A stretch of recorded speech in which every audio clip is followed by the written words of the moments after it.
गहन जीवन क्षेत्र के शिखर पर तामसिक आत्माएं वास्तव में गहन जीवन क्षेत्र के चरम पर थीं। हालांकि वे येजिवेन के प्रबुद्ध मन प्राचीन वृक्ष द्वारा नियंत्रित थे और अपनी असली ताकत प्रदर्शित करने में असमर्थ थे। येजिवेन अकेले ही 12 तामसिक आत्माओं को हराने में सक्षम थे। हालांकि गहन जीवन क्षेत्र के चरम पर तामसिक भावना की ताकत नकली नहीं थी।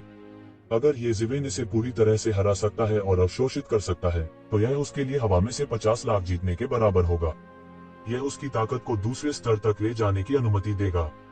यहाँ तक अगर वह गहन जीवन क्षेत्र के शिखर पर होता, तब भी उसके पास एक अवसर होता। इससे उसकी काफी मेहनत बच जाएगी।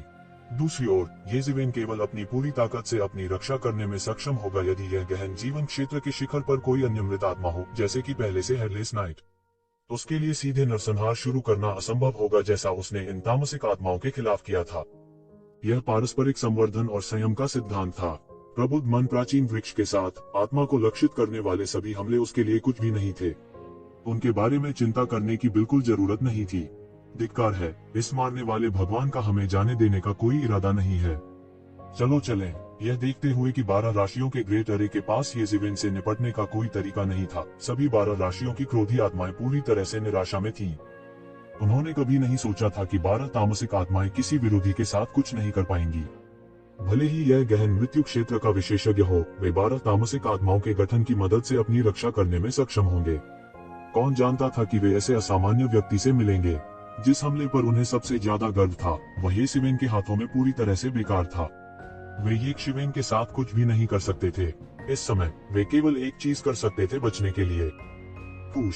उन्होंने सीधे अंतरिक्ष को तोड़ दिया और जल्दी से दूरी में भाग गए। येजिवेन उनका पीछा करने वाली थी। हालांकि इस समय उन्होंने उस राजधानी को देखा जिसे 12 तामसिक आत्माओं ने छोड़ दिया था। वह एक पल के लिए हिचकिचाया और तुरंत 12 तामसिक आत्माओं के मामले को जाने देने का फैसला किया। फिर उसने सीधे एक विशाल सुनहरा हाथ बनाया और उसे जमकर पटक दिया। टकराना। एक बड़ी गर्जना के साथ येजिवेन का बड़ा हाथ तामसिक आत्माओं की राजधानी में घुस गया। इसने तामसिक आत्माओं की राजधानी में अनगिनत सरणियों के पलटवार को तुरंत शुरू कर दिया। वे अनगिनत तामसिक आत्माओं में बदल गए और इस तरह बाहर निकल आए मानो वे दुनिया को नष्ट करना चाहते हों। हालांकि येजिवेन की हथेली ने अंतहीन नानमिंगली आग को तुरंत उगल दिया, जिससे सब कुछ जल गया। सभी आक्रोशित आत्माएं चिल्ला उठी क्योंकि वे सीधे शून्य में जल गईं। तुरंत सभी बचावों को नष्ट कर दिया। बूम! इस राजा के शहर को येजिवेन ने मौके पर ही टुकड़े टुकड़े कर दिया था और सारी दौलत उसके हाथों में आ गई थी। हा, मुझे इतने सारे होने की उम्मीद नहीं थी। येजिवेन ने अपनी दिव्य भावना से उस जगह को छान मारा और पाया कि राजधानी शहर में 1 लाख से अधिक जुबान की गोलियां थीं। ये शान गोलियां 12 राशियों की तामसिक आत्माओं द्वारा न जाने कितने वर्षों से संचित की गई थीं। वे मूल रूप से उपयोग किए जाने के लिए थे जब वे गहन मृत्यु क्षेत्र में आगे बढ़ने वाले थे। अब वे सभी येजिवेन को लाभान्वित कर चुके थे। यह कहा जा सकता है कि हालांकि इन तामसिक आत्माओं का जीवन काल भी सीमित था, लेकिन आम लोगों की तुलना में यह निस्संदेह बहुत लंबा था। इतने लंबे समय के बाद जुबान की गोलियों की संख्या जो उन्होंने जमा की थी, निस्संदेह बहुत बड़ी थी और उनमें से कई मरे हुए आत्मा के रसातल में विभिन्न स्थानों से भी जमा हुई थी। लाखों जुबान की गोलियां। येजिवेन, तुम्हारी सारी समस्याएं हल हो गई हैं जब तक आप उन 11 राशियों की तामसिक आत्माओं को पकड़ते हैं और उन्हें खा जाते हैं। आप सीधे गहन जीवन क्षेत्र के शिखर पर पहुंच सकते हैं। ये मोह की आवाज कुछ उत्साहित थी। जुबान की गोलियों के अलावा कुछ जादुई उपकरण भी थे। यह मरे हुए रसातल एक विशाल दैवीय साम्राज्य और युद्ध क्षेत्र हुआ करते थे। इसके अलावा हर 100 साल में बड़ी संख्या में गहन दायरे के विशेषज्ञ इस स्थान पर पहुंचेंगे। इसलिए काफी संख्या में जादुई उपकरण पीछे रह गए। यह अज्ञात था कि इन तामसिक आत्माओं को ये जादुई उपकरण कहाँ मिले थे, लेकिन उनमें से कई अत्याचारी जादू के उपकरण थे। अब ये सभी येजिवेन के हाथों में आ गए थे। कुछ स्वर्गीय खजाने भी थे जो केवल मरे हुए रसातल में ही उत्पन्न किए जा सकते थे। हालांकि ये जुबान पिल्स की तुलना में कुछ भी नहीं थे। ये स्वर्गीय खजाने केवल एक विशिष्ट वातावरण में ही अपनी वास्तविक भूमिका निभा सकते हैं। सामान्य परिस्थितियों में इन स्वर्गीय खजानों के प्रभाव जुबान की गोलियों की तुलना में बहुत कम स्पष्ट थे। इस समय राजकुमारी तियानकिंग आखिरकार अपने शरीर पर लगी चोटों को दबाने में सफल रही और येजिवेन के पास चली गई। इस समय येजिवेन ने देखा कि राजकुमारी तियानकिंग उसकी लड़ाई के बाद घायल हो गई थी। वह मदद नहीं कर सकता था, लेकिन थोड़ा शर्मिंदा महसूस कर रहा था। उन्होंने तुरंत फीनिक्स पुनर्जनन तकनीक का संचालन किया और सुनहरी रोशनी की एक गेंद जारी की। राजकुमारी तियानकिंग को अचानक ही लगा कि वह सुनहरी रोशनी में नहा चुकी है। फिर उसके शरीर पर लगी सभी चोटें अप्रत्याशित रूप से आश्चर्यजनक गति से ठीक हो गईं। इस समय वह अंत में समझ गई कि एक शिवेन ने तामसिक आत्माओं के इतने बड़े समूह में भाग लेने का साहस किया। हालांकि उसे अभी भी लगा कि वह एक राक्षस की तरह था। यह बहुत भयानक था। उसे अचानक अपने दिल में थोड़ी हिचकिचाहट महसूस हुई। वह यह भी नहीं जानती थी कि उसके दिल की योजना साकार हो सकती है या नहीं। मुझे उम्मीद नहीं थी कि आपकी ताकत इतनी मजबूत होगी। हालांकि यह भी अच्छा है। हमारी भविष्य की योजनाओं के लिए आप जितने मजबूत होंगे उतना अच्छा होगा। राजकुमारी तियानकिंग ने एक पल के लिए सोचा और कहा, हाँ। ये जिवेन ने सिर हिलाया और कहा। इस समय वह स्वाभाविक रूप से अपनी शक्ति को सुधारने के सभी तरीकों के बारे में सोच रहा था। केवल मजबूत बनने से मरे हुए आत्मा प्रभु की विरासत प्राप्त करने की संभावना अधिक होगी। चलो चलें, पहले पकड़ लें।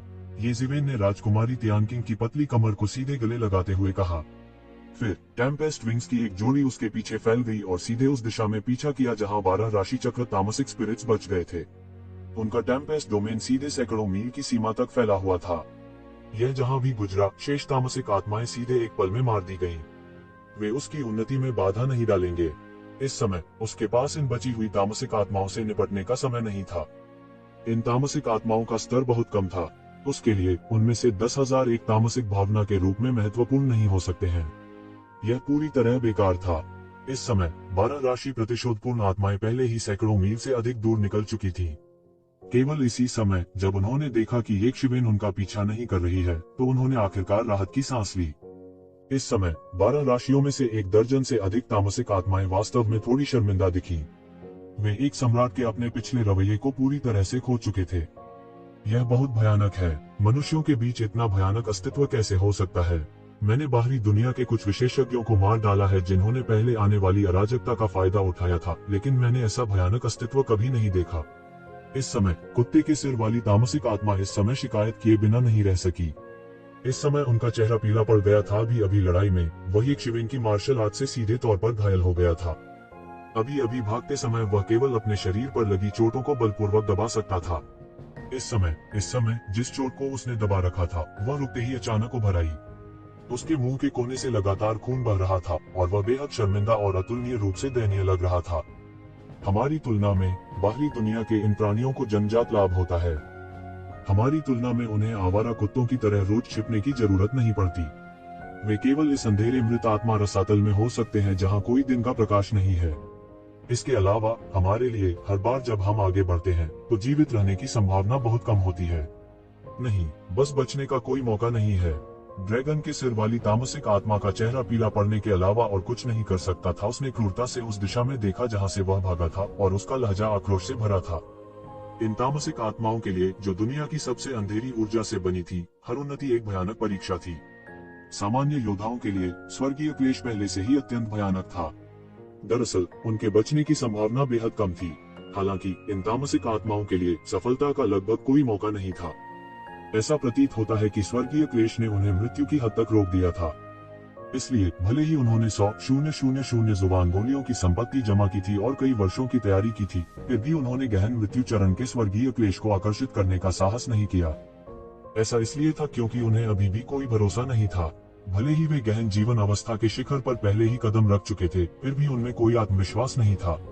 उनके पास एक बहुत मजबूत पूर्वाभास था कि यदि वे स्वर्गीय क्लेश को आकर्षित करते हैं तो बहुत संभावना है कि वे यहाँ मर जाएंगे। इसलिए वे इस तरह से गड़बड़ करना पसंद करेंगे। यही कारण था कि वे किसी और के शरीर पर कब्जा करना चाहते थे और इस अंधेरे और धूप रहित डेड सोल रसातल को छोड़ना चाहते थे। हालांकि एक सामान्य जीव के रूप में उनके गंभीर मृत्यु अवस्था में कदम रखने की संभावना अभी भी बहुत कम थी, फिर भी यह उनकी वर्तमान स्थिति से बहुत बेहतर थी। हालांकि हम क्या कर सकते हैं? हमारे पिछले सभी जीवन लाशें थीं जो इस क्षेत्र में बुरी तरह से मर गईं। जिस क्षण से हम पैदा हुए हैं, हम पहले से ही इस जगह पर बंद हैं। जब तक यह डेड स्पिरिट टाइड के दौरान न हो, हम इस जगह से एक कदम भी बाहर नहीं निकल पाएंगे। सांप के सिर वाली तामसिक आत्मा कहने के अलावा और कुछ नहीं कर सकती थी। डैम इट, हम में से 12 पहले ही अनगिनत वर्षों से इस स्थान में रह चुके हैं। हालांकि उस बगवा के कारण हू ताऊ की मृत्यु हो गई। अगर मैं बदला ले सकता हूँ तो मैं निश्चित रूप से उसे बिना कब्र के मरवा दूंगा। इसे भूल जाओ, अपने विचारों को जंगली मत चलने दो। यह कैसे संभव है? वह बस हमारी भयावह आभा की उपेक्षा करता है। हमारे हमले उसके लिए पूरी तरह अर्थहीन हैं। एक बार जब ऐसा व्यक्ति गहन जीवन स्तर के शिखर पर पहुंच जाता है, तो वह वास्तव में अपने हाथ की एक लहर से हमें पूरी तरह से नष्ट करने में सक्षम हो जाएगा। जितना हो सके उतना दूर भागना ही हमारे लिए सबसे अच्छा है। डेथ स्पिरिट टाइड समाप्त होने के बाद ये लोग भी चले जाएंगे। ड्रैगन हेड वेंजफुल स्पिरिट ने शांति से स्थिति का विश्लेषण किया। जब उसने येक्षवेन की असामान्य युद्ध शक्ति के बारे में सोचा तो वह अपनी रीढ़ की हड्डी में ठंडक महसूस किए बिना नहीं रह सका। इतना भयानक इंसान उसने अपने पूरे जीवन में कभी नहीं देखा था। उनके जैसे दिवंगत profound life stage martial artist ने उनके जैसे peak profound life stage martial artist को पीटा था, जिससे वे अपने जीवन के लिए भाग गए थे। अतीत में यह बिल्कुल अकल्पनीय था। हाँ, मैं बहुत भाग्यशाली हूँ। मैंने वास्तव में यहाँ एक तामसिक राशि चक्र आत्मा का सामना किया है। तुम सब मेरा पोषण बनोगे। इस समय आकाश में एक अतुलनीय अहंकारी आवाज गूंजी। यह कौन है? अजगर के सिर वाली तामसिक आत्मा ने तुरंत अपना सिर उठाया और गुस्से से चिल्लाई। 11 तामसिक आत्माओं ने एक साथ अपनी निगाहें घुमाई। उनकी गहरी निगाहों ने तुरंत पूरे अंतरिक्ष को देखा। तभी उन्हें शून्य में एक श्वेत वस्त्रधारी युवक खड़ा दिखाई दिया। उसके शरीर पर एक दिखावटी आभा थी। 11 तामसिक आत्माओं को देखते हुए उनके सुंदर चेहरे पर कुछ हद तक मजाकिया अभिव्यक्ति थी। यह ऐसा था जैसे वह किसी व्यक्ति को नहीं बल्कि चींटियों के समूह को देख रहा हो। मैं वास्तव में बहुत भाग्यशाली हूँ। ऐसा लगता है कि स्वर्ग वास्तव में मेरी तरफ है। आइए देखें कि इन सभी तामसिक आत्माओं को खाने के बाद किनलाई मुझसे कैसे मुकाबला करेगा। वह उसी सांस में मेरा उल्लेख करना चाहता है। जैसे ही उसकी आंखें ठंडी हुई, वह आदमी जोर से हंसा। आप हमें निगलना चाहते हैं? इस समय ड्रैगन के सिर वाली आत्मा ठंडेपन से चिल्लाए। आपको क्या लगता है कि आप क्या हैं? यह सही है। क्या आपको लगता है कि आप वह इंसान हैं? अन्य तामसिक आत्माएं एक के बाद एक गूंजती रहीं। उन्हें विश्वास नहीं था कि हर कोई उस मानव योद्धा की तरह ही असामान्य और भयानक था। इस दुनिया में एक ही ऐसा राक्षस होना चाहिए। यदि उनमें से कुछ और प्रकट हो गए तो शेष जीवित नहीं रह पाएंगे। जब तक यह येज़ेबेन जैसा राक्षस नहीं था जो भयावह आभा और युवान स्पिरिट के हमलों को अनदेखा कर सकता था, सामान्य ले प्रोफाउंड लाइफ रियलम विशेषज्ञ ऐसे अस्तित्व थे जिन्हें आसानी से मारा जा सकता था। डरने की कोई बात नहीं थी। क्या आप पहले दूसरों के हाथों पीड़ित हुए हैं? इस समय सफेद वस्त्र वाले व्यक्ति ने कुछ संदेह के साथ कहा। क्या यह किनलाई हो सकता है? जिन अधिक शक्तिशाली लोगों को वह जानता था उनमें से केवल किनली मानव जाति से थे। या जियान वुशुन? उनके दिमाग में एक ठंडी आकृति दिखाई दी। वह हाथ में तलवार लिए वहीं खड़ा रहा। यह ऐसा था मानो उसका पूरा शरीर एक तेज तलवार में बदल गया हो जो आकाश में चली गई हो। कौन परवाह करता है? तुम सब वैसे भी मरने वाले हो। तामसिक आत्माएं सबसे अच्छी होती हैं। हा। वह तुरंत फिर से जोर से हंसा। धत्तेरी की, क्या आप वास्तव में सोचते हैं कि हम कुछ नहीं हैं? हर कोई हमें धमकाना चाहता है। इस समय अजगर के सिर वाली तामसिक आत्मा पूरी तरह से क्रोधित हो गई थी। वे गहरे जीवन क्षेत्र के शिखर पर प्रतिष्ठित राशि प्रतिशुद्धि आत्माएं थीं। उन्हें कभी इस तरह नजरअंदाज कब किया गया था? इसके अलावा उनमें से 11 थे। वे एक गहन मृत्यु क्षेत्र विशेषज्ञ के खिलाफ लड़ने का साहस भी करेंगे। हम बस आज्ञाकारी रूप से अपनी मृत्यु को स्वीकार करें। आप एक टोस्ट को पीने के लिए मजबूर करने के लिए केवल एक टोस्ट को मना करते हैं। सफेद पोश युवक ने उपहास किया। मेरा नाम जान मिंग है। जब तुम नर्क जाओगे तो नर्क के राजा को बताना मत भूलना कि तुम्हें किसने मारा। उसने तुरंत अपनी चाल चली। एक जोरदार धमाके के साथ उसके शरीर से एक अतुलनीय रूप से विशाल युद्ध कुल्हाड़ी निकली और 11 राशियों की तामसिक आत्माओं की ओर जा गिरी। हमला। राशि महान सरनी। ड्रैगन हेड तामसिक आत्मा ने एक उग्र दहाड़ निकाली और तुरंत एक विशाल छाया बनाई। युद्ध कुल्हाड़ी पर एक विशाल हाथ पकड़ लिया। बूम! एक अतुलनीय जोरदार धमाका लगभग एक पल में फैल गया। दोनों पक्ष तुरंत अतुलनीय रूप से हिंसक युवान क्यूई की गेंदों में बदल गए। मारना। इन चिड़चिड़ी आत्माओं का रंग और भी पीला पड़ गया था। येक्षवेन के हमले से वे पहले ही गंभीर रूप से घायल हो गए थे। अब उनकी चोटें और भी गंभीर हो गई थीं। राक्षसी sky array. Dragon head wasteful spirit ने एक अतुलनीय रूप से तेज गर्जना की। राशि चक्र ग्रेट अरे के भीतर से एक विशाल पहिया तुरंत उड़ गया। चक्र पर 12 राशियों के सिर खुदे हुए थे। वे लगातार भयानक आभा उत्सर्जित करते थे जो आकाश को दबा देते थे और निर्वात को चकनाचूर कर देते थे। यह एक जादुई उपकरण था जिसका इस्तेमाल उन्होंने येक्षवेन के खिलाफ लड़ते हुए भी नहीं किया था। इस समय उन्हें इसका उपयोग अपने सामने वाले व्यक्ति से निपटने के लिए करना था। प्रारंभ में वे अत्यधिक क्रोधी थे। उन्हें वास्तव में किसी के द्वारा कम आंका गया था। इसके अलावा वे अंतिम गहन जीवन अवस्था में भी थे। यह उनके लिए एक असाधारण अपमान था। चूंकि उन्होंने इसे एक बार अनुभव कर लिया था, वे इसे दूसरी बार होने की अनुमति बिल्कुल नहीं देंगे। हालांकि किसने सोचा होगा कि उन्हें पता चल जाएगा कि उनके साथ मारपीट करने के बाद उनके सामने का व्यक्ति वास्तव में अत्याचारी और भयावह था। उसने जो ताकत दिखाई थी वह व्यवहारिक रूप से येक्षवेन की ताकत से कम नहीं थी। भयानक आभा जो उन्होंने फैलाई थी वह उसके शरीर के करीब भी नहीं आ सकी। उसके शरीर से निकलने वाली युद्ध कुल्हाड़ी की चमक से यह सीधे ही अलग हो गया था। वे उसके करीब भी नहीं जा सके। यह कैसे हो सकता है? इतने सारे अस्तित्व कैसे हो सकते हैं जो हमें रोक सकते हैं? इस समय ड्रैगन हेड वेंजफुल स्पिरिट्स मदद नहीं कर सकता था, लेकिन विलाप कर रहा था। वे पूरी तरह से संयमित थे। एक ही क्षेत्र के सामान्य विशेषज्ञों का सामना करते समय वे उसी क्षेत्र के विशेषज्ञों को हराने के लिए अजीब तरीकों पर भरोसा कर सकते थे। लेकिन जब इन अद्वितीय प्रतिभाओं का सामना करना पड़ा, जिनके पास अपने स्वयं के रक्षात्मक तरीके थे, तो वे लगभग पूरी तरह से सहमत थे। उन्हें उन लोगों द्वारा धमकाया गया जो उनसे कम स्तर के थे। यह बस एक बड़ा अपमान था। इस समय वे पीछे नहीं हट सकते थे, अन्यथा इस बात की पूरी संभावना थी कि वे मर जाएंगे। वे वास्तव में यहाँ उस टाइगर हेड तामसिक आत्मा की तरह दुखद रूप से मरेंगे। दिलचस्प, ऐसा लगता है कि भयावह आभा के अलावा आप लोगों के पास अभी भी कुछ अन्य तरीके हैं। यह थोड़ा दिलचस्प है। अगर यह बहुत आसान होता तो क्या उपलब्धि का कोई एहसास नहीं होता? जान मिंग ने रुचि के साथ कहा। हालांकि उन्होंने इसकी बिल्कुल भी परवाह नहीं की। 12 राशि चक्र को एक जादुई हथियार कहा जाता है जिसे प्राचीन राशि चक्र के 12 अद्वितीय स्वामी। हालांकि उस युग के गायब होने के बाद शोधन पद्धति भी गायब हो गई। संसार में साधना पद्धति के कुछ ही अवशेष बचे हैं। मुझे उम्मीद नहीं थी कि तुम लोग वास्तव में इसे प्रकट कर सकते हो। संभवतः आप लोगों को भी अपने जीवन काल में 12 राशियों की रक्त रेखा होनी चाहिए। यह थोड़ा दिलचस्प है। कोई आश्चर्य नहीं कि आप लोग अन्य तामसिक आत्माओं से अलग हैं। लेकिन उनमें से केवल 11 क्यों हैं?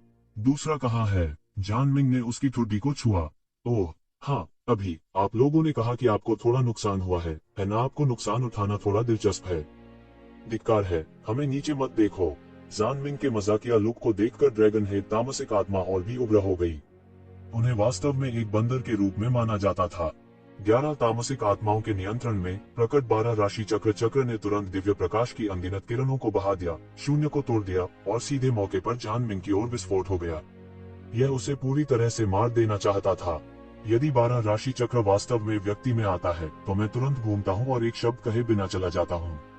हालांकि आप मुझे साधना पद्धति के अवशेष द्वारा परिष्कृत केवल एक प्रेत के साथ नीचे ले जाना चाहते हैं।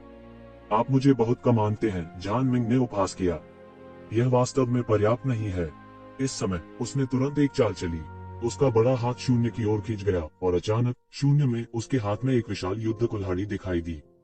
इस युद्ध कुल्हाड़ी को अनगिनत सरल और अलंकृत पैटर्न के साथ रेखांकित किया गया था। ये साधारण पैटर्न नहीं थे, लेकिन ताओवादी पैटर्न थे। ग्रेट वे के निशान सीधे युद्ध कुल्हाड़ी पर उकेरे गए थे। इसकी शक्ति अद्भुत थी। युद्ध कुठार की चमक ने लोगों को ऐसा महसूस कराया मानो उनके रोंगटे खड़े हो गए हों। मुझे तोड़, उसने सीधे युद्ध कुल्हाड़ी को नीचे गिरा दिया। अचानक एक दबंग लड़ाई कुल्हाड़ी एक जोरदार धमाके के साथ फट गई, जिससे सैकड़ों मीटर चौड़ी और हजारों मीटर लंबी एक बड़ी दरार टूट गई। यह 12 राशि चक्र की ओर फटा। बूम! इस युद्ध कुल्हाड़ी ने 12 राशि चक्र को मौके पर ही टुकड़े टुकड़े कर दिया और 12 राशि चक्र की 11 बदला लेने वाली आत्माएं उसी स्थान पर नष्ट हो गईं, जैसे टूटी डोर वाली पतंगे। मूल रूप से संगठित एवेंजिंग स्पिरिट्स ऑफ द 12 ज़ोडियाक व्हील भी पूरी तरह से नष्ट हो गया था।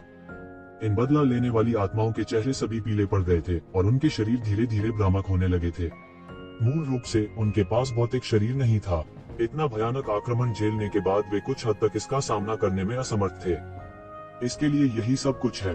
इविल क्यूई के बिना तुम कुछ भी नहीं हो। जान मिंग ने उपहास किया। उसके हाथ में युद्ध कुल्हाड़ी से एक भयावह चमक निकली। यह युद्ध कुल्हाड़ी थी जिसने कुल्हाड़ी की चमक को उत्सर्जित किया, जिसने सभी इविल क्यूई को नष्ट कर दिया। इविल क्यूई पूरी तरह से नष्ट हो गया था इससे पहले कि वह उसके युद्ध कुल्हाड़ी तक पहुंच पाता है। युद्ध कुल्हाड़ी भी एक उच्च श्रेणी का आकाशीय उपकरण था। यह गहन जीवन क्षेत्र के चरम पर विशेषज्ञों द्वारा उत्सर्जित इविल क्यूई को भी आसानी से नष्ट कर सकता है। इसकी शक्ति की कल्पना की जा सकती है। तुम सब भाड़ में जाओ। जान मिंग ने सीधे युद्ध कुल्हाड़ी को एक जोरदार धमाके के साथ नीचे गिरा दिया। भयानक युद्ध कुल्हाड़ी जो सीधे फट गई, नीचे गिर गई। टकराना, टकराना, टकराना, टकराना, टकराना। उसके सबसे करीबी बदला लेने वाली 5 आत्माओं के पास चीखने का समय भी नहीं था। वे उसकी युद्ध कुल्हाड़ी से सीधे शून्य में कट गए और मौत क्यूई में बदल गए, जिसने आकाश को भर दिया। फिर एक अजीब बात हुई। शुद्ध मृत्यु क्यूई और इविल क्यूई, जो ये बदला लेने वाली आत्माएं बन गई थी, सभी जान मिंग के युद्ध कुल्हाड़ी द्वारा अवशोषित कर ली गई थी। जान मिंग की युद्ध कुल्हाड़ी ने इविल क्यूई को अवशोषित करने के बाद उसका प्रभावशाली तरीका स्पष्ट रूप से थोड़ा और शक्तिशाली हो गया। यहाँ तक जान मिंग की ताकत में भी तुरंत एक स्तर की वृद्धि हुई थी। बस थोड़ा सा और, जब मैं आप सभी को निगल लूंगा तो मैं गहरे जीवन क्षेत्र के शिखर तक पहुंचने की कोशिश कर सकता हूँ। हा, मृत आत्मा रसातल में गहन जीवन क्षेत्र के शिखर तक पहुंचना वास्तव में दिलचस्प है, वास्तव में दिलचस्प है। जान मिंग कुछ पागलपन से हंसे। जल्दी करो और छोड़ो। बची हुई राशि की नाराजगी वाली आत्माएं तुरंत गर्जना करने लगी और उन्मत्त होकर भागने लगी। इस समय वे कुछ और नहीं सोच सकते थे। ये आदमी एक शिवेन से भी ज्यादा भयानक था। वो एक शिवेन से भी ज्यादा संकी था। वह सिर्फ एक पागल था। आप छोड़ना चाहते हैं? जान मिंग ने उपहास किया और सीधे युद्ध कुल्हाड़ी अपने हाथ में ले ली। एक आश्चर्यजनक युद्ध कुल्हाड़ी बह गई और 1000 मील के दायरे में आकाश युद्ध कुल्हाड़ी के नीचे तुरंत रह गया। जिस तरह कुल्हाड़ी की चमक 6 राशि प्रतिशोधपूर्ण आत्माओं को मारने वाली थी, उसी तरह एक विशाल सुनहरा हाथ अंतरिक्ष के माध्यम से फट गया और मौके पर 6 राशि चक्र तामसिक आत्माओं को पकड़ लिया। टकराना। एक अतुलनीय जोरदार टक्कर की आवाज सुनाई दी। यह धातु के टकराने की बस एक पृथ्वी बिखरने वाली आवाज थी। युद्ध कुल्हाड़ी ने बड़े सुनहरे हाथ पर भयंकर बमबारी की, लेकिन वह बड़े सुनहरे हाथ की रक्षा को नहीं तोड़ सका। यह केवल हिंसक उतार चढ़ाव और धातु के टकराने की आवाज के साथ फूट पड़ा। कौन है भाई? जान मिंग तुरंत सतर्क हो गए। मैं वह हूँ जो जानना चाहता है कि आप कौन हैं। आप युद्ध की मेरी लूट को छूने की भी हिम्मत करते हैं। एक अतुलनीय ठंडी आवाज सीधे शून्य से आई। मुझे आश्चर्य होना चाहिए कि तुम कौन हो। युद्ध की मेरी लूट को छूने की तुम्हारी हिम्मत कैसे हुई? शून्य से एक ठंडी आवाज गूंज उठी। तभी शून्य में 2 आकृतियां धीरे धीरे प्रकट हुई। यह एक पुरुष और एक महिला थी। वह आदमी हरे रंग के कपड़े पहने था और काफी खूबसूरत लग रहा था। उनके चेहरे पर बेबसी के भाव थे। दूसरी ओर महिला बेहद खूबसूरत थी और कुछ आकर्षक लग रही थी। आप कौन हैं? जान मिंग ने नवागंतुक को देखा और उसे अपने द्वारा पराजित सभी राक्षसों को इकट्ठा करते हुए देखा। उसके चेहरे पर एक जानलेवा नजर आ गई। उसकी युद्ध की लूट को चुराने की हिम्मत कैसे हुई? क्या वह अपने दिमाग से बाहर था, या वह अपने दिमाग से बाहर था? तुम हो राजकुमारी तियानकिंग। जान मिंग ने अपने बगल वाली महिला को पहचान लिया। वह डार्क नेशन की राजकुमारी तियानकिंग थी। भले ही उसने डार्क नेशन की राजकुमारियों और राजकुमारों पर कभी ज्यादा ध्यान नहीं दिया था, फिर भी वह कुछ बार राजकुमारी तियानकिंग से मिला था और उसकी कुछ छाप थी। जल्द ही उसने राजकुमारी तियानकिंग को पहचान लिया। इसके अलावा बड़ों से मिली जानकारी के अनुसार वह जल्दी से यह अनुमान लगाने में सक्षम था कि यह आदमी येजिवेन होना चाहिए जो राजकुमारी तियानकिंग के साथ भाग गया था। आप येजिवेन हैं? उसने हरे लबादे वाले आदमी पर नजर डाली। ऐसा लग रहा था कि वह उतना मजबूत और शक्तिशाली नहीं था जितना उसने कल्पना की थी। यह पहले से ही एक चमत्कार था कि वह स्वर्गीय मठ से बूढ़े व्यक्ति के हाथों से बच निकलने में सफल रहा था। वह केवल एक प्रोफाउंड लाइफ रियलम मार्शलिस्ट था, फिर भी वह वास्तव में एक चोटी के प्रोफाउंड लाइफ रियलम विशेषज्ञ के हाथों से बचने में सक्षम था। यदि स्वर्गीय ननरीली के बूढ़े व्यक्ति ने इसे स्वयं नहीं कहा होता तो उसे इस पर विश्वास नहीं होता। यह सही है, चूंकि उसने उसे पहचान लिया था। ये शिवेन इनकार नहीं करना चाहती थी। उन्होंने राजकुमारी तियानकिंग की आवाज के प्रसारण से यह भी जाना कि यह व्यक्ति दिव्य संघ का जान मिंग था। कोई आश्चर्य नहीं कि वह पहली नजर में ये शिवेन को पहचानने में सक्षम हो गया था। चूंकि वह ईश्वरीय मिलन से था, इसमें कुछ भी अजीब नहीं था। क्या इसका मतलब यह है कि इन राशि चक्र बदला लेने वाली आत्माओं को यहाँ आपके द्वारा संचालित किया गया था? जान मिंग ने येजिवेन की तरफ देखा और पूछा। यह सही है, ये मेरे युद्ध की लूट है। अब जब वे आपके हाथों में पड़ गए हैं तो यह बहुत अच्छा नहीं है। मेरा फायदा उठाना इतना आसान नहीं है। येजिवेन ने अपनी आंखें सिकोड़ ली और उसकी आंखों में मारने का इरादा चमक उठा। हा, आप अभी भी ऐसा कहने की हिम्मत करते हैं? आपने ईश्वरीय संघ को काफी अपमानित किया है। जैसा कि कहा जाता है, स्वर्ग का एक रास्ता है, लेकिन आप इसे लेने से इनकार करते हैं। इसके बजाय तुम नरक के द्वार में घुस जाते हो। मुझे लगता है कि स्वर्ग वास्तव में आपको मरना चाहता है। तुम्हारे पास भागने के लिए कोई जगह नहीं है।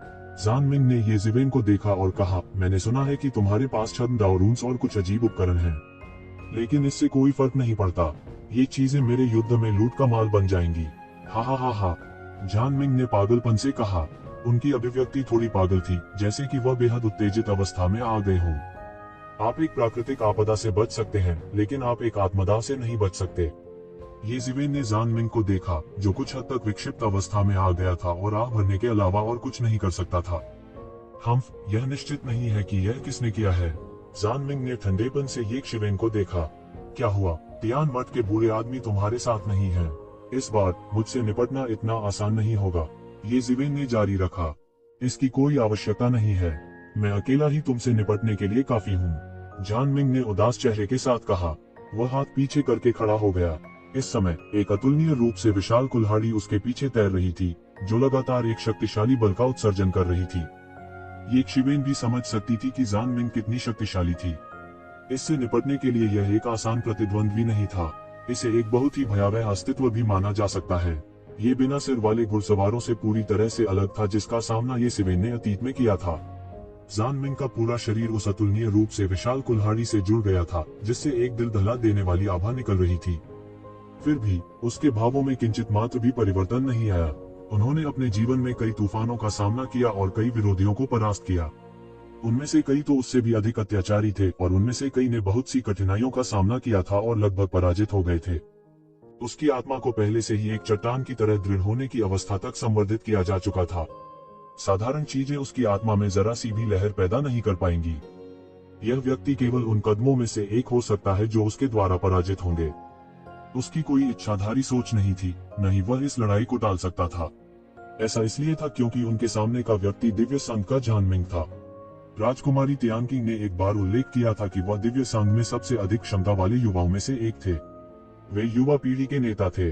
ईश्वरीय मिलन और उसके पास जो धन हो सकता है, उसके लिए जान मिंग उसे जाने नहीं दे सकता था। दोनों पक्षों के पास कोई रास्ता नहीं था, लेकिन दोनों पक्ष बेहद आश्वस्त थे। क्या ऐसा है? सिर्फ तुम अकेले? ये जिवेन ने उदासीनता से कहा। इतना ही काफी है। मुझे पता है कि तुम्हारे पास कुछ तरकीबें हैं, अन्यथा आप एक शिखर गहन जीवन क्षेत्र विशेषज्ञ से बचने में सक्षम नहीं होते। हालांकि यह सब मेरे सामने एक क्षणभंगुर बादल है। आसपास कोई परिवहन सरणी नहीं है जो आपको बचने की अनुमति दे सके। इसके अलावा यदि आप मेरे सामने स्थानिक क्षमताओं का उपयोग करने का साहस करते हैं, तो मैं अंतरिक्ष को चकनाचूर कर दूंगा और आपको एक अलग स्थान पर दफना दूंगा। आप कोशिश कर सकते हैं और देख सकते हैं कि क्या मैं यह कर सकता हूँ। जान मिंग ने आत्मविश्वास से कहा। वह अत्यधिक आत्मविश्वासी थे। उसके पीछे कुल्हाड़ी में एक असाधारण भयावह शक्ति थी जो फैल गई। भले ही वे अभी भी काफी दूर थे, ये शिवेन अभी भी दमनकारी शक्ति की लहर को महसूस कर सकती थी। कोई जरूरत नहीं है, मुझे विश्वास है कि आप इसे कर सकते हैं। ये शिवेन ने इससे इनकार नहीं किया। आखिरकार अगर वह ऐसा कर सकता था, तो कोई कारण नहीं था कि जान मिंग ऐसा क्यों नहीं कर सकता था। हालांकि क्या आप इतने आश्वस्त हैं कि मुझे भागने की जरूरत है? उसने जान मिंग को चंचलता से देखा और एक फीकी मुस्कान के साथ कहा, मुझे पता है तुम मनोवैज्ञानिक सुझाव देने के लिए एक मनोवैज्ञानिक हमले का उपयोग करना चाहते हो कि मैं बहुत कमजोर हूँ, फिर तुम मुझे बिना लड़ाई के गिरा दोगे। हालांकि यह स्पष्ट है कि आप गलत हैं। मेरा भागने का कोई इरादा नहीं है। आपका हीन मनोवैज्ञानिक सुझाव निश्चित रूप से मुझे प्रभावित नहीं कर पाएगा। वह थोड़ा चौंका और जान मिंग के सभी उद्देश्यों को तुरंत समाप्त कर दिया। उनके लिए यह कोई मुश्किल काम नहीं था। उनसे पहले यह जान मिंग वास्तव में एक अत्यंत शक्तिशाली विशेषज्ञ थे। केवल अपना हाथ ऊपर उठाकर वह वास्तव में एक मनोवैज्ञानिक हमला करने में सक्षम था। भले ही यह अनजाने में हुआ हो, यह और भी भयानक था। ऐसा इसलिए था क्योंकि ऐसा विरोधी निश्चित रूप से कोई था जिसने सैकड़ों लड़ाइयों का अनुभव किया था। ओह, आप वास्तव में बचना नहीं चाहते हैं। यह दिलचस्प है। हालांकि क्या आपको लगता है कि आप मुझे इस तरह की चालाकी से धोखा दे सकते हैं? जान मिंग, जिसने एक नजर से ये जिवेन के उद्देश्य को देख लिया था, उसने तिरस्कारपूर्ण ढंग से व्यंग्य किया। आप चाहते हैं कि मुझे कुछ गलतफहमी हो और सोचें कि आपके पास मुझसे मुकाबला करने की ताकत है। क्या आप चाहते हैं कि मैं यह सोचूं कि मैं आप पर हमला करने की हिम्मत नहीं करूंगा और आपको बिना जल्दबाजी किए जाने दूंगा? मुझे कहना होगा कि आपके सोचने का अपना तरीका है। हालांकि आप अभी भी मुझे धोखा देने में सक्षम होने से बहुत दूर हैं। उद्धरण चिन्ह। हे, जैसा कि मैंने अभी कहा, आप बहुत आश्वस्त हैं। क्या आप वास्तव में मानते हैं कि मुझे जीवित रहने के लिए वास्तव में ऐसी छोटी चाल का उपयोग करने की आवश्यकता है? ये जिवेन ने उपहास किया। मुझे नहीं लगता कि तुम आज मुझे जाने दोगे। मैं यह भी देखना चाहता हूँ कि तुम्हारे पास किस तरह का खजाना है जिसे ईश्वरीय संघ द्वारा मूल्यवान और पोषित किया जाए। दिलचस्प। हालांकि यह कितना भी दिलचस्प क्यों न हो, आपको अभी भी मरना होगा। आपकी सारी दौलत और तकनीक मेरे हाथों में आ जाएगी। जान मिंग पागलों की तरह हंसे। उसके पीछे युद्ध की कुल्हाड़ी अचानक घूमने लगी। पूरी दुनिया बिखरी हुई लग रही थी, मानो सब कुछ रहने वाला था। अनगिनत कुल्हाड़ी की बत्तियां मथने लगी और वे सभी उसके शरीर पर आ गिरी, जिससे उसे ऐसा लगने लगा जैसे उसने लोहे का सूट पहन रखा हो। यह ऐसा था जैसे वह एक अजेय योद्धा हो जो अभी अभी युद्ध के मैदान में लौटा हो। आप अभी भी मुझसे मेल खाने में सक्षम होने से बहुत दूर हैं। आज मैं आपको देर से गहन जीवन चरण और मध्यवर्ती गहन जीवन चरण के बीच सही अंतर देखने दूंगा। देर से गहरा जीवन चरण की भयानक ताकत तुरंत बढ़ गई। राजकुमारी तियानकिंग के हाव भाव अचानक बदल गए। जब उसने पहली बार जान मिंग को देखा था तब वह गहन जीवन स्तर पर ही था। हालांकि थोड़े समय के लिए उसे न देखने के बाद जान मिंग वास्तव में एक बार फिर से सुधर गया था और जीवन के अंतिम चरण में प्रवेश कर गया था। इस तरह की रफ्तार वाकई डराने वाली थी। शायद वही आदमी वास्तव में उससे निपट सकता था। हालांकि जान मिंग ने अपना आभामंडल जारी कर दिया था, लेकिन वह जरा भी प्रभावित नहीं हुई थी। ऐसा इसलिए था क्योंकि उसके सामने हरे पहनने वाले आदमी ने उसके लिए अंतहीन कुल्हाड़ी की रोशनी को अवरुद्ध करने के लिए अपने कम चौड़े कंधों का इस्तेमाल नहीं किया था। इस समय उसे गहराई से महसूस हुआ कि वह कितनी कमजोर थी। किंग ग्रेड विशेषज्ञ को कमजोर नहीं माना जा सकता, चाहे कुछ भी हो। हालांकि वह केवल इन दो आदमियों के सामने कमजोर मानी जा सकती थी। दरअसल वह बेहद कमजोर थी। ये ज़िवेन, सावधान रहें। इस जान मिंग के बारे में कुछ अजीब है। वह मदद नहीं कर सकती थी, लेकिन उसे याद दिलाती थी। ऐसा लगता है कि उसकी लड़ाई की कुल्हाड़ी एक प्राचीन युद्ध के एक बॉक्स में एक प्राचीन विशेषज्ञ से आई है। यह बेहद अत्याचारी है। भले ही यह उसी क्षेत्र का विशेषज्ञ हो, उसे तुरंत काटा जा सकता है। उसकी कुल्हाड़ी की रोशनी से पाउडर में। आप वास्तव में मेरे मूल को जानते हैं, यह थोड़ा दिलचस्प है, जान मिंग ने एक अजीब सी मुस्कान के साथ कहा। ऐसा लग रहा था कि वह थोड़ा हैरान था कि राजकुमारी तियानकिंग वास्तव में अपनी लड़ाई कुल्हाड़ी की उत्पत्ति को जानती थी। ऐसा लगता है कि आपके पास वास्तव में असुर कबीले का खून है। यह सिर्फ इतना है कि मेरे पास अभी भी कमरा गर्म करने के लिए एक नौकरानी की कमी है। मैंने आप पर फैसला कर लिया है। आज्ञाकारी रूप से मेरी दासी बनो। वह दिल खोलकर हंसा, फिर उसका पूरा शरीर शून्य में उछल गया। उसके हाथ अचानक हिल गए और उसके हाथों में एक अतुलनीय विशाल कुल्हाड़ी दिखाई दी। अचानक अंतरिक्ष में एक अतुलनीय हिंसक विरूपण हुआ। फिर पूरी कुल्हाड़ी तुरंत झूल गई। ऐसा लग रहा था मानो यह पूरे क्षितिज को टुकड़ों में काट कर फेंक देने वाला है, क्योंकि यह सीधे एक जोर की गड़गड़ाहट के साथ गिरा। आकाश तुरंत फट गया था। जब वह बेरहमी से नीचे गिरा तो एक आश्चर्यजनक सफेद रोशनी झिलमिला उठी। एक पल में यह कुल्हाड़ी की रोशनी आकाश में एक चौंकाने वाले झरने में तब्दील हो गई थी। यह सीधे बह गया और तुरंत एक शिवेन की ओर कट गया। यदि उसे इसका आघात लगता तो गहन जीवन की अंतिम अवस्था का एक विशेषज्ञ भी पल भर में गंभीर रूप से घायल हो जाता। मैंने पहले भी कहा है, आज तुम निसंदेह मरोगे। केवल आपका ताजा खून ही युद्ध संघ की लाज को धो सकता है। आपके लिए राजकुमारी तियानकिंग, ईश्वरीय संघ को अपमानित करने की कीमत के रूप में आप मेरी दासी बन जाएंगी। जान मिंग की घमंडी आवाज शून्य में गूंज उठी। यह गहन आत्मविश्वास से भरा था। इस भयावह कुल्हाड़ी प्रकाश का सामना करते ही राजकुमारी तियानकिंग का चेहरा पीला पड़ गया। उसे लगा जैसे उसका पूरा शरीर जगह जगह जम गया हो।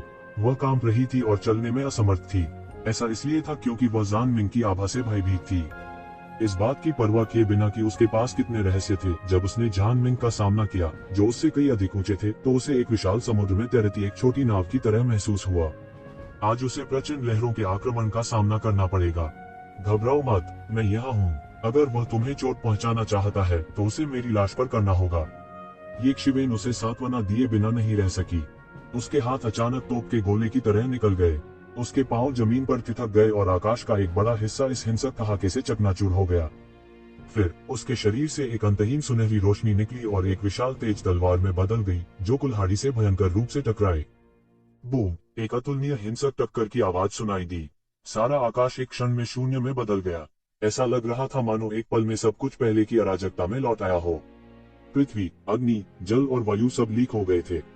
ऐसा लग रहा था मानो आकाश और पृथ्वी अलग हो गए हों और सभी नियमों को फिर से लागू कर दिया गया हो। थोड़ी ही दूर से एक अंतहीन ऊर्जा ज्वार बह गया। हालांकि इससे उसे जरा भी चोट नहीं लगी। जैसा कि हरे लबादे वाले ने कहा था, जब तक उसके शरीर में एक सांस बाकी है, वह किसी को भी उसे चोट नहीं पहुंचाने देगी। यह कुछ ऐसा था जिसका उसने पहले कभी सामना नहीं किया था। कोई भी उसे इतनी सुरक्षा प्रदान करने में सक्षम नहीं था, यहाँ तक कि उसके पिता भी नहीं। उसने एक बार सोचा था कि उसके जीवन काल में ऐसा कभी नहीं होगा। कौन जानता था कि अब भी ऐसा ही होगा। वह कुछ जटिल महसूस किए बिना नहीं रह सकी। ये शिवेन के शरीर के भीतर की शक्ति एक पल में पूरी तरह से मुक्त हो गई थी। वह शक्ति जो गहन जीवन क्षेत्र के अंतिम चरण से संबंधित थी, पूरी तरह से मुक्त हो गई थी। प्रबुद्ध मन प्राचीन वृक्ष ने ये शिवेन के दिमाग को पूरी तरह से स्थिर कर दिया था, जिससे वह और भी कठोर और निर्दयी हो गया था। साथ ही यह अपनी युद्ध शक्ति को सबसे बड़ी सीमा तक उजागर करने में सक्षम था। वह एक उदासीन युद्ध रोबोट की तरह था।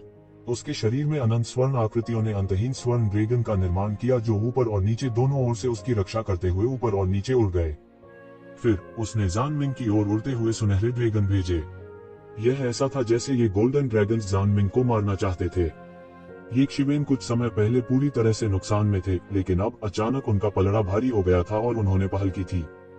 दिलचस्प, आपने वास्तव में गहन जीवन के उन्नत चरण में कदम रखा है। यह जानकारी में कही गई बातों से थोड़ा अलग है, हालांकि इससे कोई फर्क नहीं पड़ता। क्या आपको लगता है कि सिर्फ इसलिए कि आपने प्रोफाउंड लाइफ के एडवांस स्टेज में कदम रख दिया है, आप मेरे मैच बन जाएंगे?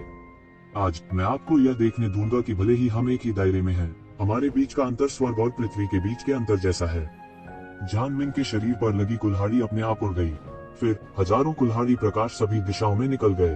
फिर सुनहरे ड्रैगन हवा में फट गए। असीम मरणशील आभा और भयंकर आभा एक दूसरे से टकराए। आध्यात्मिक ऊर्जा की तरह वे बाहर निकली और चौंकाने वाली लहरों में बदल गईं। प्रत्येक लहर 1000 मीटर लंबी थी।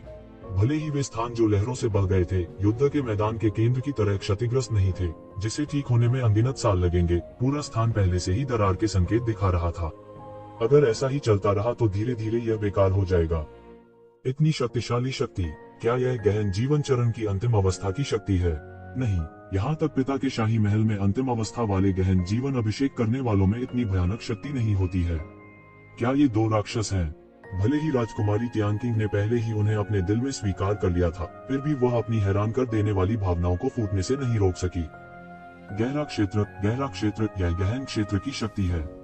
मैं भी गहन दायरे में कदम रखना चाहता हूँ। इसके अलावा मैं सीधे गहन जीवन चरण के अंतिम चरण में कदम रखना चाहता हूँ। नहीं तो इन महापुरुषों का सामना करते हुए मैं कुछ नहीं कर पाऊंगा। इस समय राजकुमारी तियानकिंग के दिमाग में अनगिनत विचार कौंध गए। अंधेरे देश की एक महत्वाकांक्षी राजकुमारी के रूप में उसकी महत्वाकांक्षा आम लोगों की कल्पना से कहीं अधिक थी। इस समय जान मिंग की अभिव्यक्ति अचानक बदल गई और वह और भी गंभीर हो गई। उसने मूल रूप से सोचा था कि ये जीवेन गहन जीवन चरण के केवल मध्य चरण में था। भले ही ऐसा शत्रु स्वर्गीय नन्वी के बूढ़े आदमी से बच सकता हो, उसके लिए उसके हाथों से बचना बिल्कुल असंभव था। ऐसा इसलिए था क्योंकि आसपास कोई परिवहन व्यवस्था नहीं थी जिससे वह बच सके। हालांकि उन्हें अभी भी खुद पर बहुत भरोसा था। हालांकि ये जीवेन अत्याचारी था, लेकिन जान मिंग के लिए उसका विरोधी होना बिल्कुल असंभव था। वह अपने हाथों में हल्की सुन्नता महसूस कर सकता था। उनके दिमाग ने एक पल में अनगिनत स्थितियों का विश्लेषण कर लिया था। इस एक शिवेन के पास सिर्फ एक अत्याचारी शरीर नहीं था, उनके पास असाधारण शक्ति भी थी। वह एक राक्षस की तरह था। उसे विश्वास नहीं हो रहा था, क्या वह सिर्फ एक साधारण काया वाला इंसान था? हालांकि इस तरह की सुन्नता उसके लिए कुछ भी नहीं थी। उसने अपनी आंतरिक शक्ति को थोड़ा परिचालित किया और उसका शरीर पहले से ही पूरी तरह ठीक हो गया था।